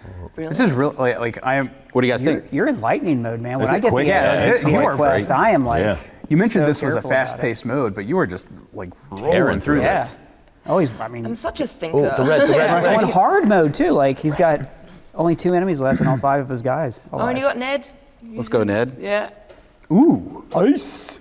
Ice? that's ice cold. And do you happen to know Freeze. the difference between when he has like the little cut screen beforehand where he's like the man that holds the sword? I think it's just when he's feeling dramatic that day. Sometimes you get Arya those, probably sometimes- killing you yeah. now. I've noticed I noticed that, they don't do them over and over, There you which go. I'm I grateful do for. think it's related to how much damage it's going to do. Like if you're Oh, doing nice. like That makes sense. Got like it. 5, Maybe it's his critical- 6, 7, Yeah. 8 more. I noticed that There you go, characters have victory. different- There it is. Nicely done. Oh, you got your Incredible new work, man. record because you can then replay them and then beat your high record, which then Oh, allows cool. you to get even more awards. Nice. I And love just- Tyrion's. Tyrion will cheers you and say, "Be my champion." And just like that, we've achieved victory in the first battle of the Dragon's Eggs quest on hard mode. I'm going to tap to continue. Yeah. Let's do them all right now. We got time, right? As you can see, the fast-paced nature of the gameplay means that you kind of got to bring your A game when those events pop up. And I think that getting to experience that part of the lore concerning the dragon egg is a wonderful feature in Game of Thrones Legends. Yeah, the game is so good about incorporating stuff like that, and it's cool to see it even in like just little event modes like this. Yeah. Yeah, and it's only for a certain amount of time as well, so it's like you can kind of take a break, do something else like this Yeah. other quest, and then you kind of can go back to the main quest as well. So there's always more content. And I that's actually it. can't wait to see what else they adapt in the game. Like Yeah. I'm really looking forward to seeing. Yeah, Because each then you event. get shards that'll help you unlock the like Rhaenyra and all these characters too. Yeah. There needs to be a Tyrion wine drinking quest. I was also thinking maybe like a tourney or something like that, where you're maybe like picking a. That'd be great. Yeah. Yeah, you've got like your one hero, and you're going up against maybe all your other heroes as well. See which one. Ooh, that's cool. Amazing! Thank you so much. My pleasure. Now, Kerry, we've got some incredible things. We've had them here in front of us this entire time, Yeah. but now we get to actually talk about them. Right. So we're gonna see just a little excerpt of how we kind of work through to make these before we show the full episode of it. But we've taken a couple of the items from the game that you can, part of the achievements that you can pick up in the game, and we've made them in real life. So we start, Incredible. yeah, we Let's see start it. from raw materials and work all the way through to create these items. Awesome.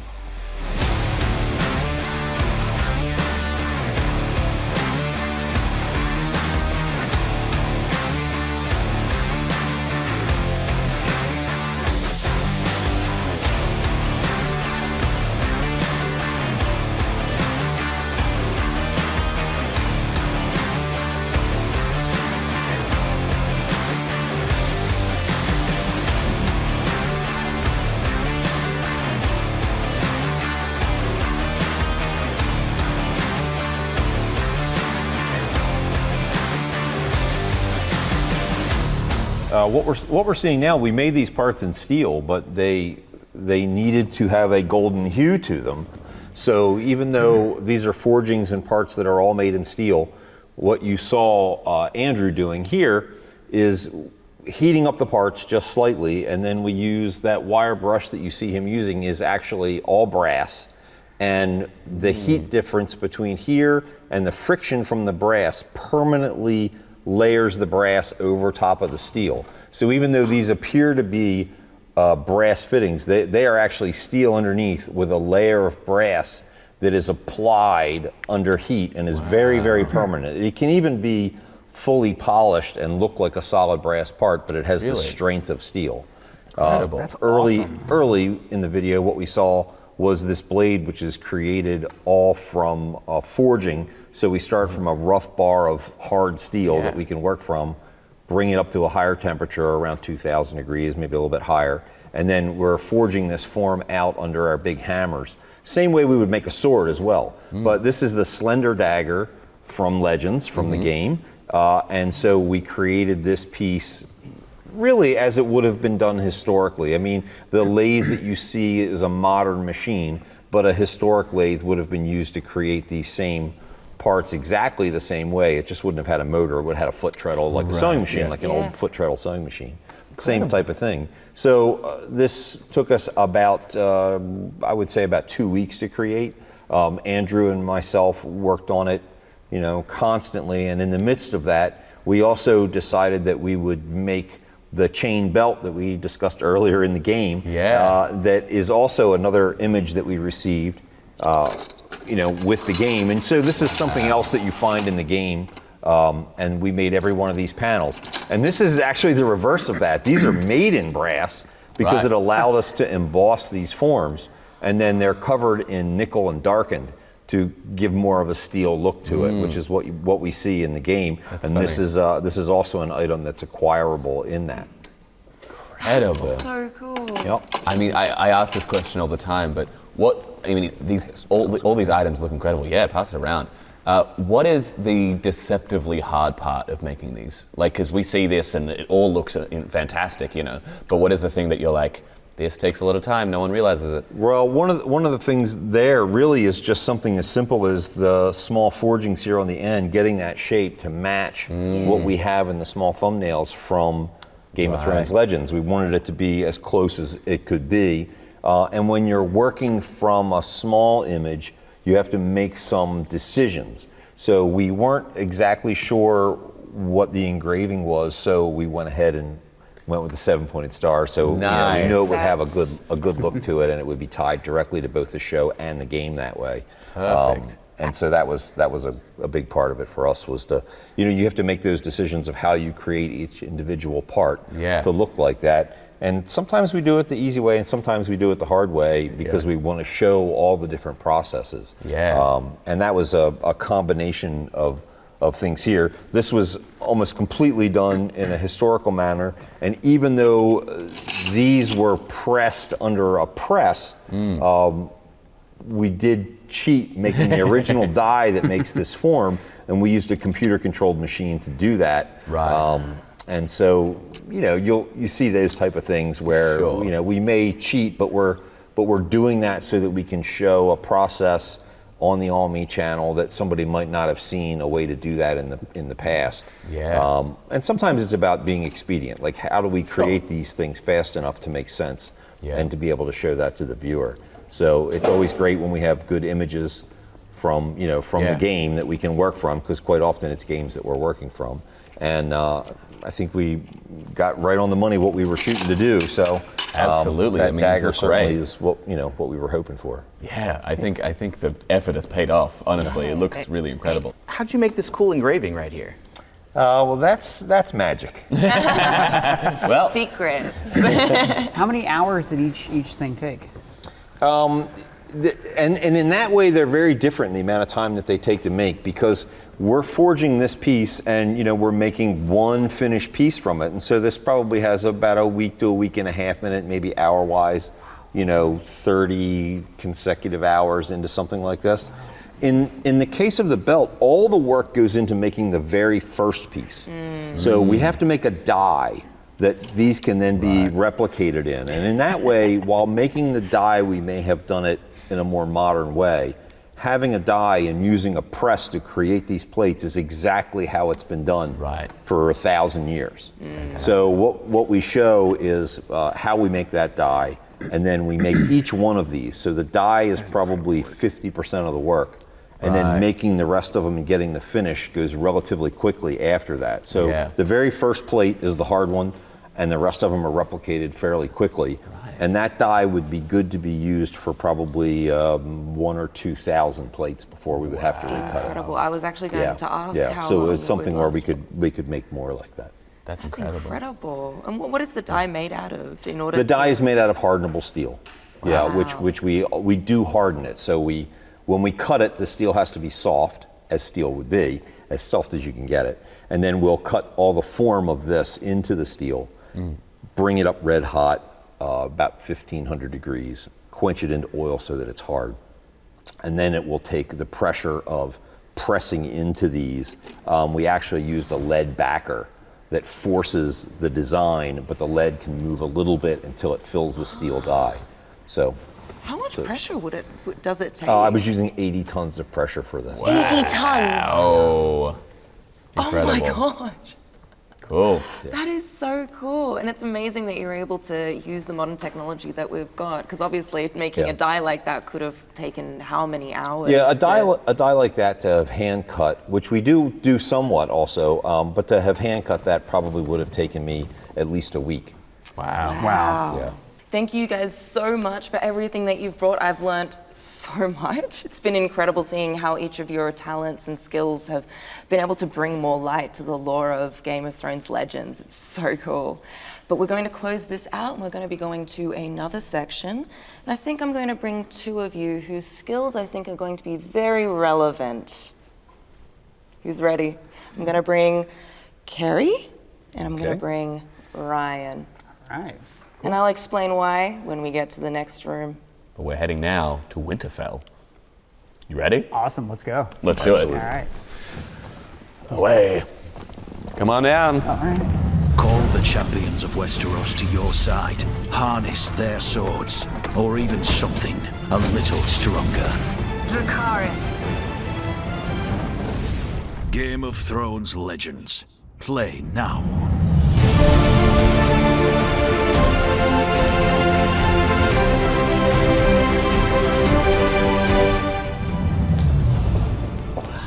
Now this is the authentic set that they filmed the original Game of Thrones scene in. You're kidding me.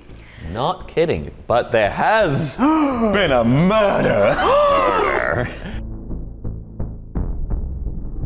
As you can see, the body of our dear beloved Jon Snow on the floor.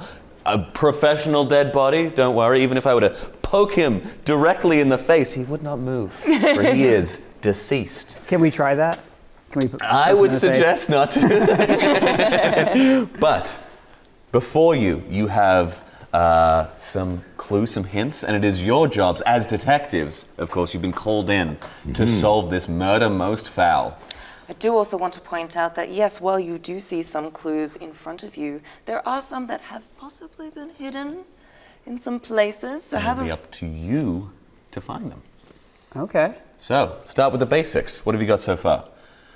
Well, we got some weapons.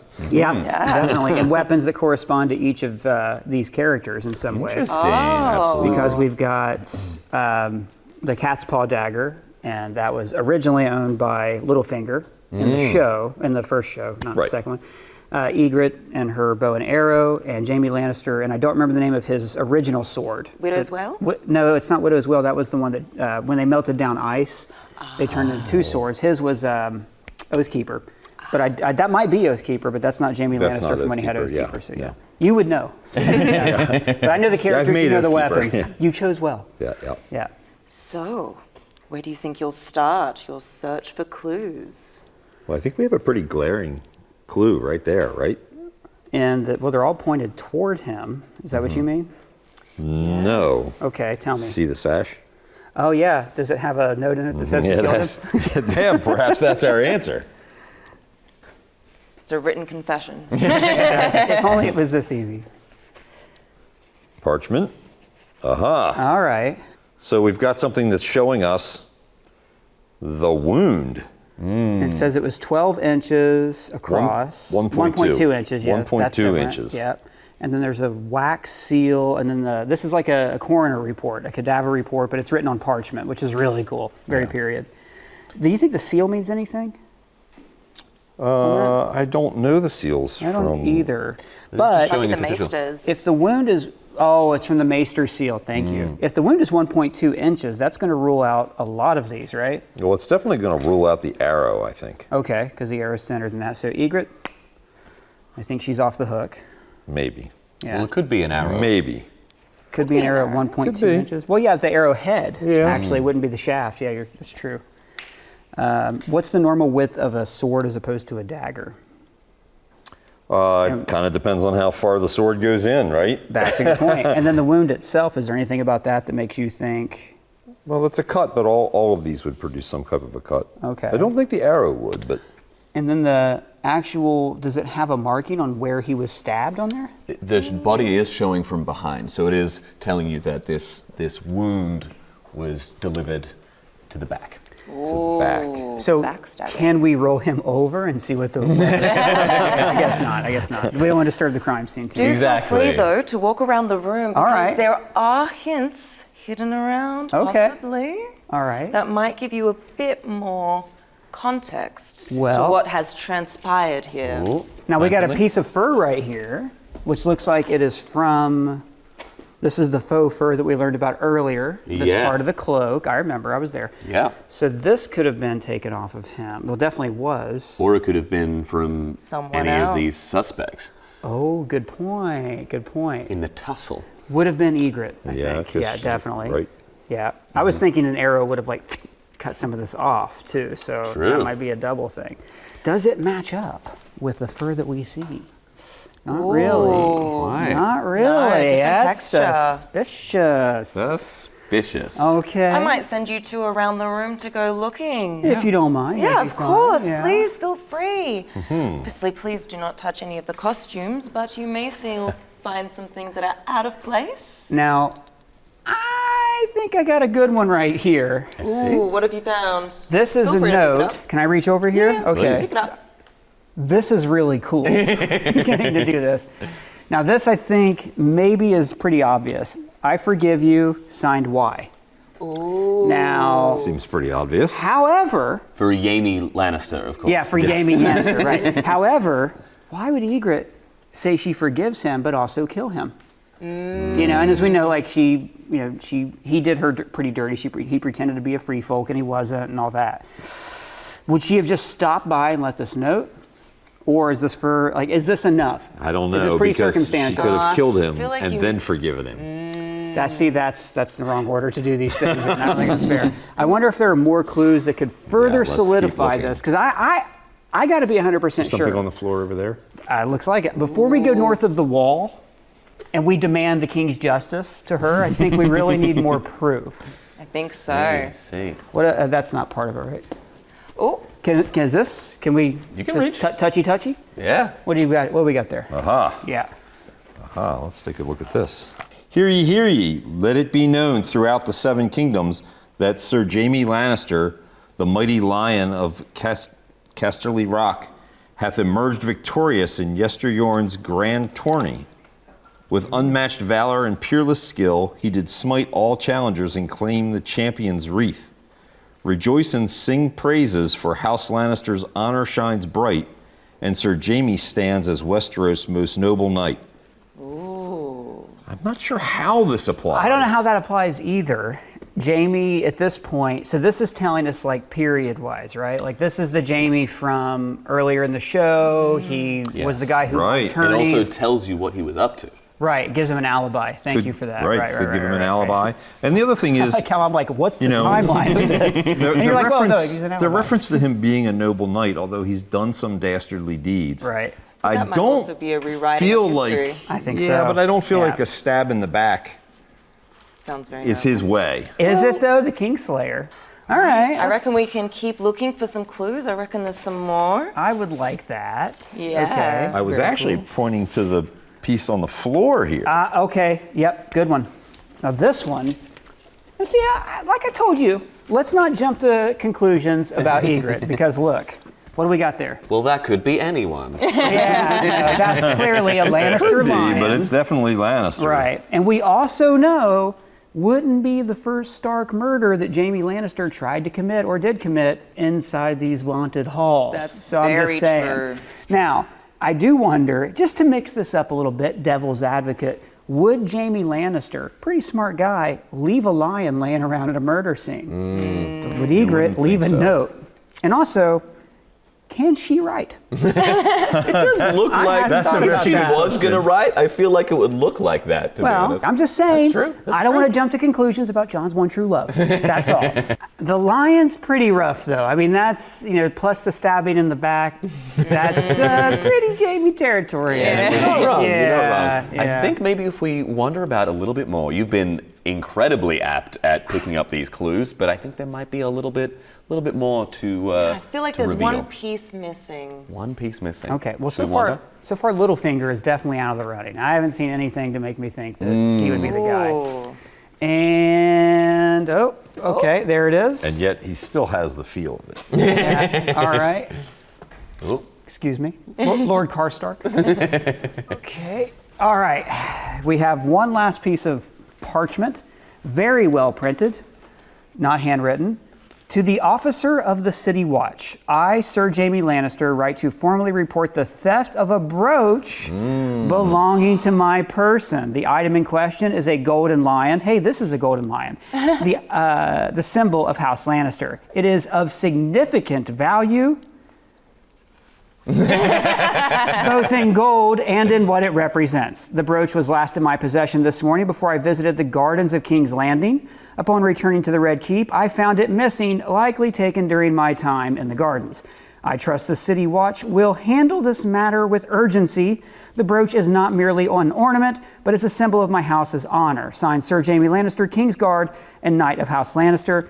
I can't find the brooch anymore, but we'll keep an eye out. But we know we found it. We will keep an eye out. Now, We'll let the Night's Watch know. Let's return to the scene of the crime, let's take a look. shall we? Let's take a look. And think about what suspects we have, their motivations, perhaps. Okay. Now, what's the evidence that we've got? Well, Jaime Lannister. like your coroner's report says, stabbed in the back. The brooch, I don't care if he does have a note here that says he lost it here accidentally. If I were going to murder Not Jon lost it Snow. here. Oh, that it was stolen, stolen. right. Stolen. But if I were going to murder Jon Snow and if I was going to leave false evidence behind to exonerate myself, that's what I would do. I'm just saying. I'm just saying. I think in his favor, however, we have something talking about him being a noble knight, and they're rivals. This is early.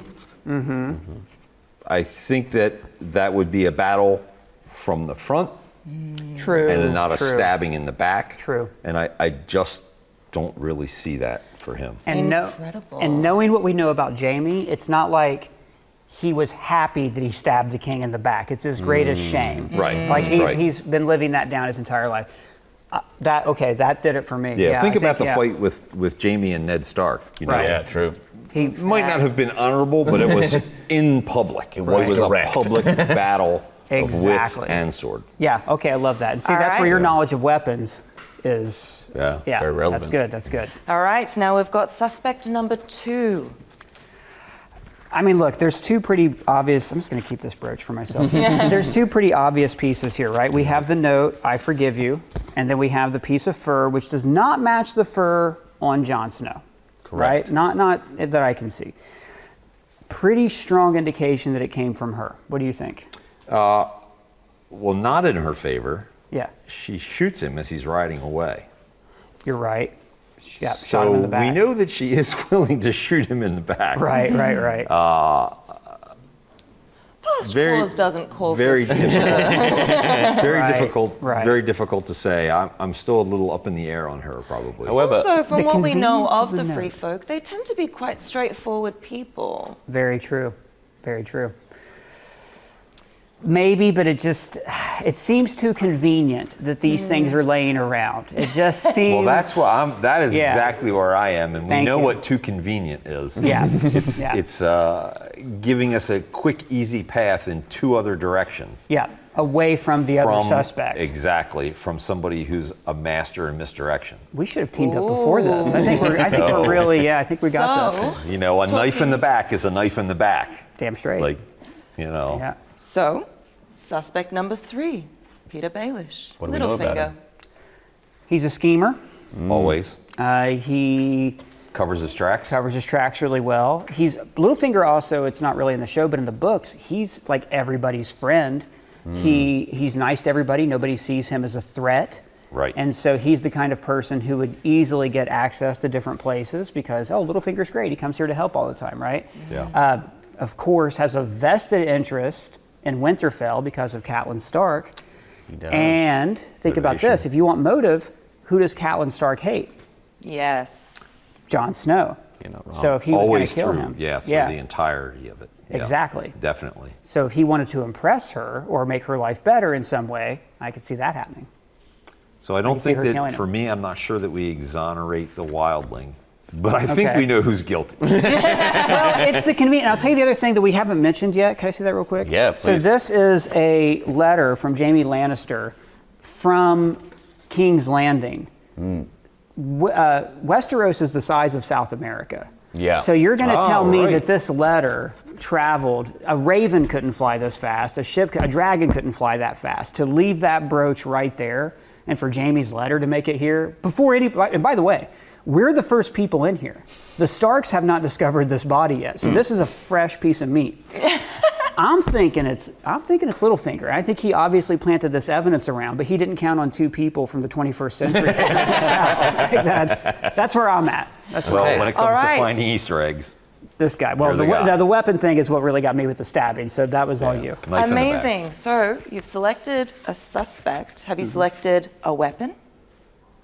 Oh, I think the cat's paw dagger. I mean, that was I would his say dagger. And he also tried to use that dagger, like, to not implicate himself at various points too. So he thinks that no one knows he owns it, but we know better because we've seen the show. He didn't count on that. He didn't count on that. Yeah, we're basically Bran Stark in this situation. So yeah. So, detectives, who do you believe killed Jon Snow? Yeah. Got your 3 suspects that have been narrowed down by some pretty powerful deduction. Doesn't mean they're right though. I mean, just because a clue seems easy or obvious doesn't mean that it's not a real clue. Sometimes Like the brooch, for instance. Like the brooch, right. I will say this. I will say that with Jaime Lannister, I really do think that the note that came from King's Landing yesterday automatically rules him out. I don't think that he really sent this. I think whoever put the brooch down wanted to frame Jaime Lannister. What do you think, Carrie? I think that's the case. Okay. I'm pretty set on who we think the culprit is. All right, so final conclusions? I think Littlefinger did it.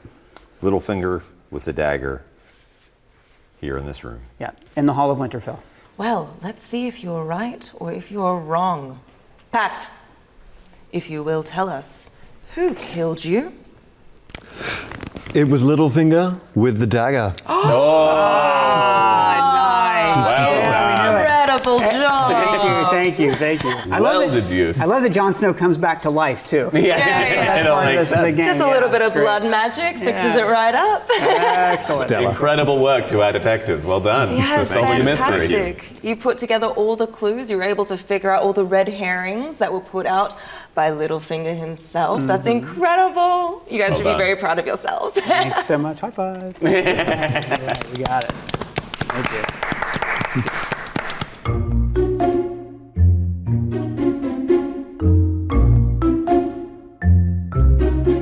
Well, let's head back. Back to Dragonstone. So I've actually been like grinding this whole time. Dude, I've like built up my base. Did you get some new levels? Yeah, I got. Oh, hey guys. Welcome back. Our illustrious detectives solved the case. Congratulations. So we have one of our final segments for today. We're going to be doing this small council challenge. Aha. Lovely Lee and Ben, you are going to be competing head-to-head against each other for the illustrious titles, such as Master of Coins, Grand Maester, Master of Whispers, and, of course, the Lord Hand, which I have the trophy for right here. This can be yours. I need it. Oh my gosh. You've been given your props. Whoa. Go. Which will become relevant later.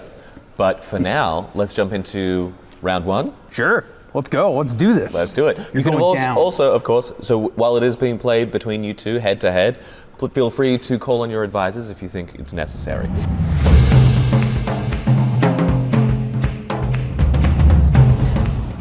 So for the first round here, this is going to be determining who is the best master of coins. You'll have 10 coins each. You'll have to attribute these coins between different scenarios. We'll give you 3 different situations, and you'll have to put the funds towards whichever cause you think best. Okay. Understand? Yeah. Yes. Okay. So your 3 financial tasks. Number 1, we need more troops against the Boltons. Okay. Number 2, the Maester needs more apprentices. Okay, that's always a good thing. And 3, we need to plan a wedding with a tournament. Okay. How would you want to divvy up your coin? And remember, you'll have to defend your allotment of resources. Whoever defends themselves the best will be crowned Master of Coin. So I think out of the 10 coins, I would attribute 4 to defending the Boltons and defending against the Boltons in the north. The north is an incredibly important territory. It is almost as big as the rest of the kingdoms combined. We cannot let that fall to these usurpers, these scallywags. Yeah, these disgusting fellows. No.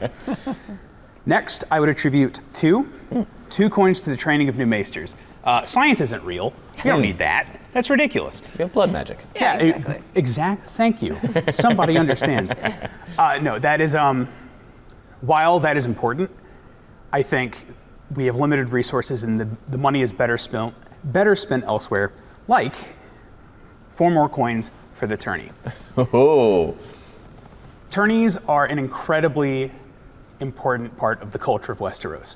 It is where all of the families from across the entire 7 kingdoms get together and intermingle. It's where alliances get formed. It's where marriage pacts get made. That is incredibly important. That needs to be well funded. So 4 coins there. Awesome. Interesting take from our potential Master of Coins. Let's hear from our other candidate. All right. I too will donate 2 coins to the training of maesters. Because books, who needs them? I'll do 2 coins because I'm pretty sure we're going to have the Boltons plotted against and wiped out pretty easy. I've seen them do some really nasty things. I just don't like them. What I do like is parties. And I like throwing big parties. So the rest of my coins are going to go to those tournaments. Hell yeah. 6 coins, wow. 6 coins of the tournament. I want balloon. You want balloons? Hang on. I want minstrels. I want whatever kind of food that we can get together, and I want prize money for the winners. Prize money for the winners. That'll do it. It's like you read my mind there. Interesting. 2 important takes. One a little bit more balanced than the other. What are you leaning towards? I feel like when it comes to spending, there needs to be a bit of a balance. It's true. I'm kind of leaning towards that, but also I feel like, in a way, you almost made a really good case for why spending more for the tourney would actually be a really good idea. Like, it is such a good cultural, center point. All right, we're Party Nation then. Are we? Oh, you've already Let's decided? go Party Nation. Turn up. Master of Coins, well done. Turn up We're for going to be, we're here for a good time, not a long time. Yeah, when you let the Boltons rise up, it won't be a long time. So. And I'll see you in the stands. All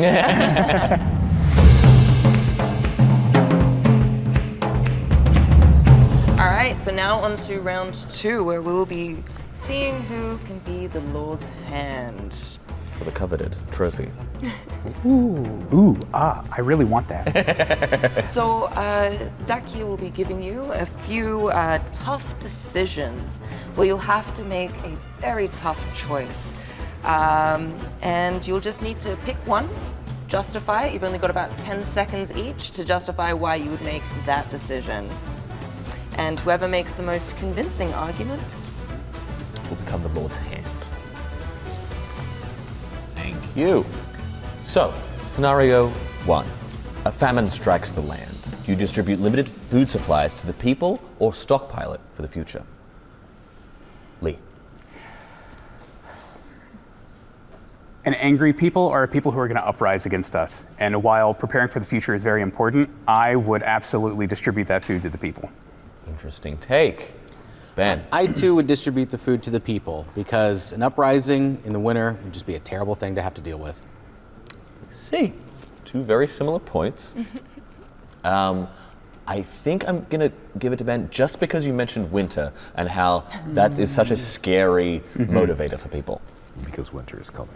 It is. It's coming. I've been told. 2 farmers dispute ownership of grazing lands. Both claim the land, but neither has an actual title deed. How would you resolve this dispute, Ben? Okay. Well, how would you go about resolving that? Well, we're going to have to settle this the old school way with a fight. You know, we're going to throw both of them in a circle and throw a knife on the ground, and the first person that can get to it is going to win. I'm sorry, but I'm old school like that. Interesting, Machiavellian kind of answer there. Lee.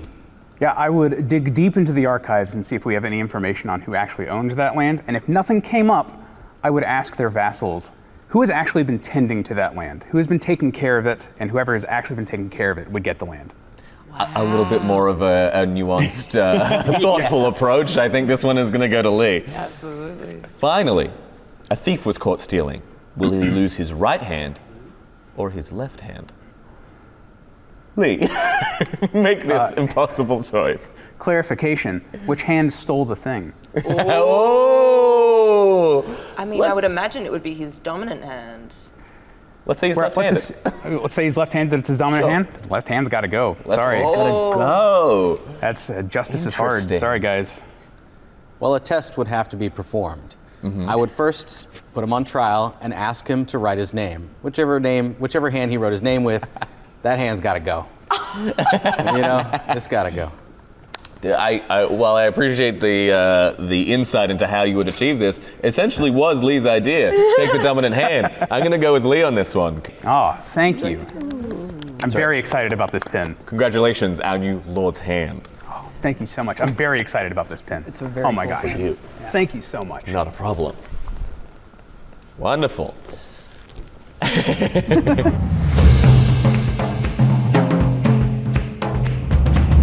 Okay, let's try for our Grand Maester. In this round, we'll be giving out symptoms of potential issues, and you'll have to find the tea bag that best solves that problem.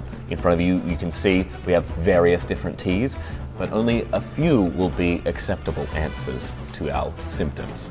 Understand? Yes. Gotcha. Fantastic. All right. So first symptom, insomnia. Gotta go with the black tea. Black tea? Okay. I'll choose chamomile. Whoop. Where is You it? can get it. Yeah. There we go. Correct answer, chamomile tea. Sleepy tea. And there's real tea in there too. It smells great. All right, symptom 2, nausea. What are you going for? Let's do peppermint. Oh, well, I'm going black currant. I don't know my teas, guys. Neither. It is ginger tea, which is good for an upset stomach. Yummy. And now for the last round, fatigue. Fatigue? Fatigue. I'm gonna have to go with black tea. How about you, Lee? Rosemary. The answer in this case?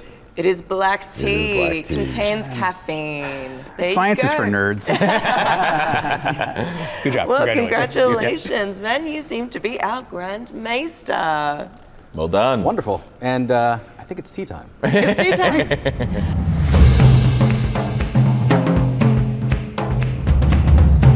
Our last game will be Telephone. This will be determining our Master of Whispers.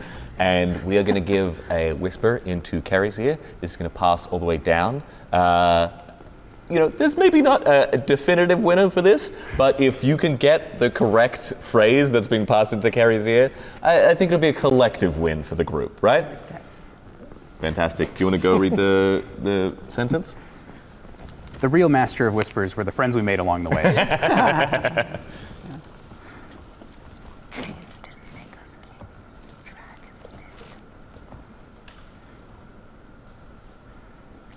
Do you want it again? Yes. Aha.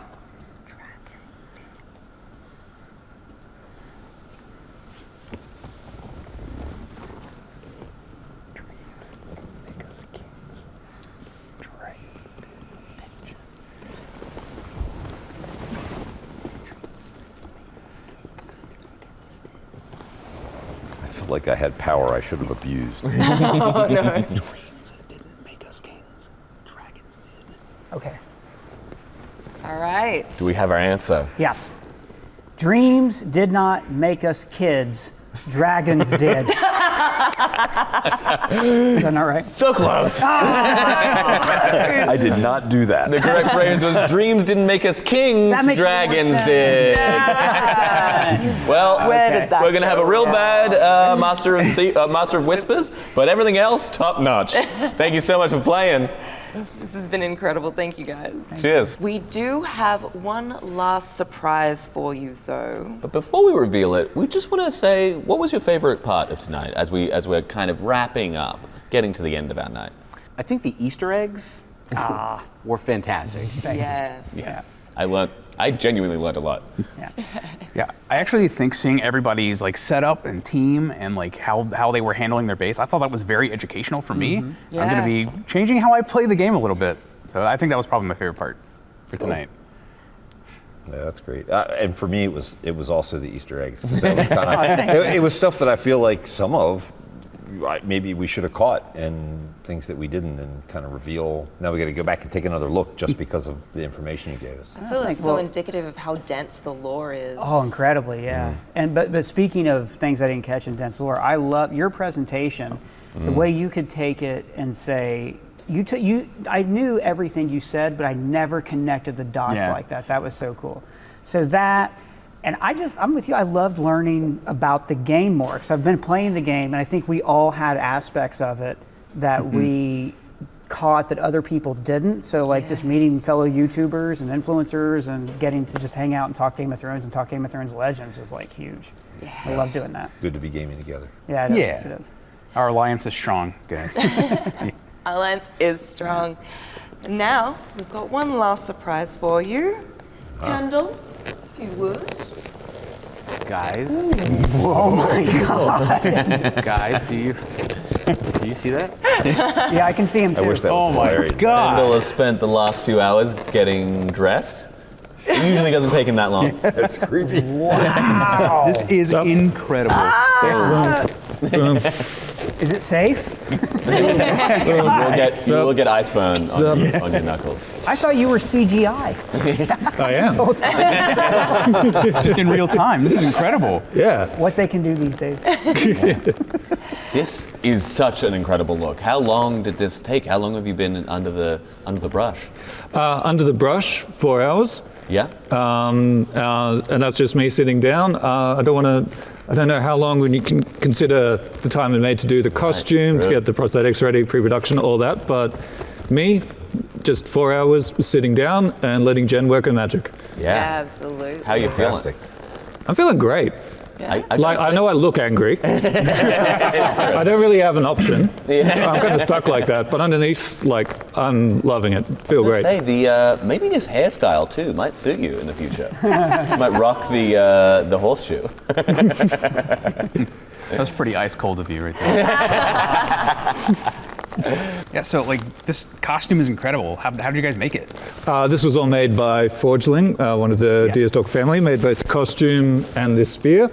Packed it down nice and easy, and yeah, it's part of being in the Deerstalker family, like having people like Forge and as well as Eva making costumes for me, having Jen put stuff on my face. I'm just blessed to be a part of it. Yeah. It's awesome. All right. It's incredible. Yeah. Thank you so much, Kendall. Unfortunately, we're going to have to say goodbye to you. Aw. Little sad walk. Fine. We're going to have to banish you on the north side of the wall. Well, luckily I have a plan for that. See you all later. Well, see you in game. See you in the game.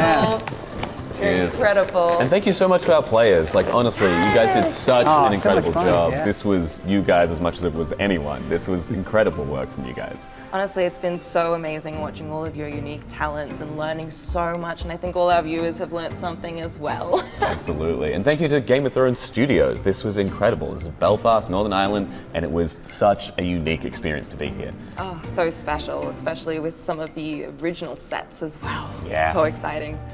Who will you summon to fight for your house? Build your house of legends today. Thank you so much to Game of Thrones Legends. You can click the link to download the game and get special rewards.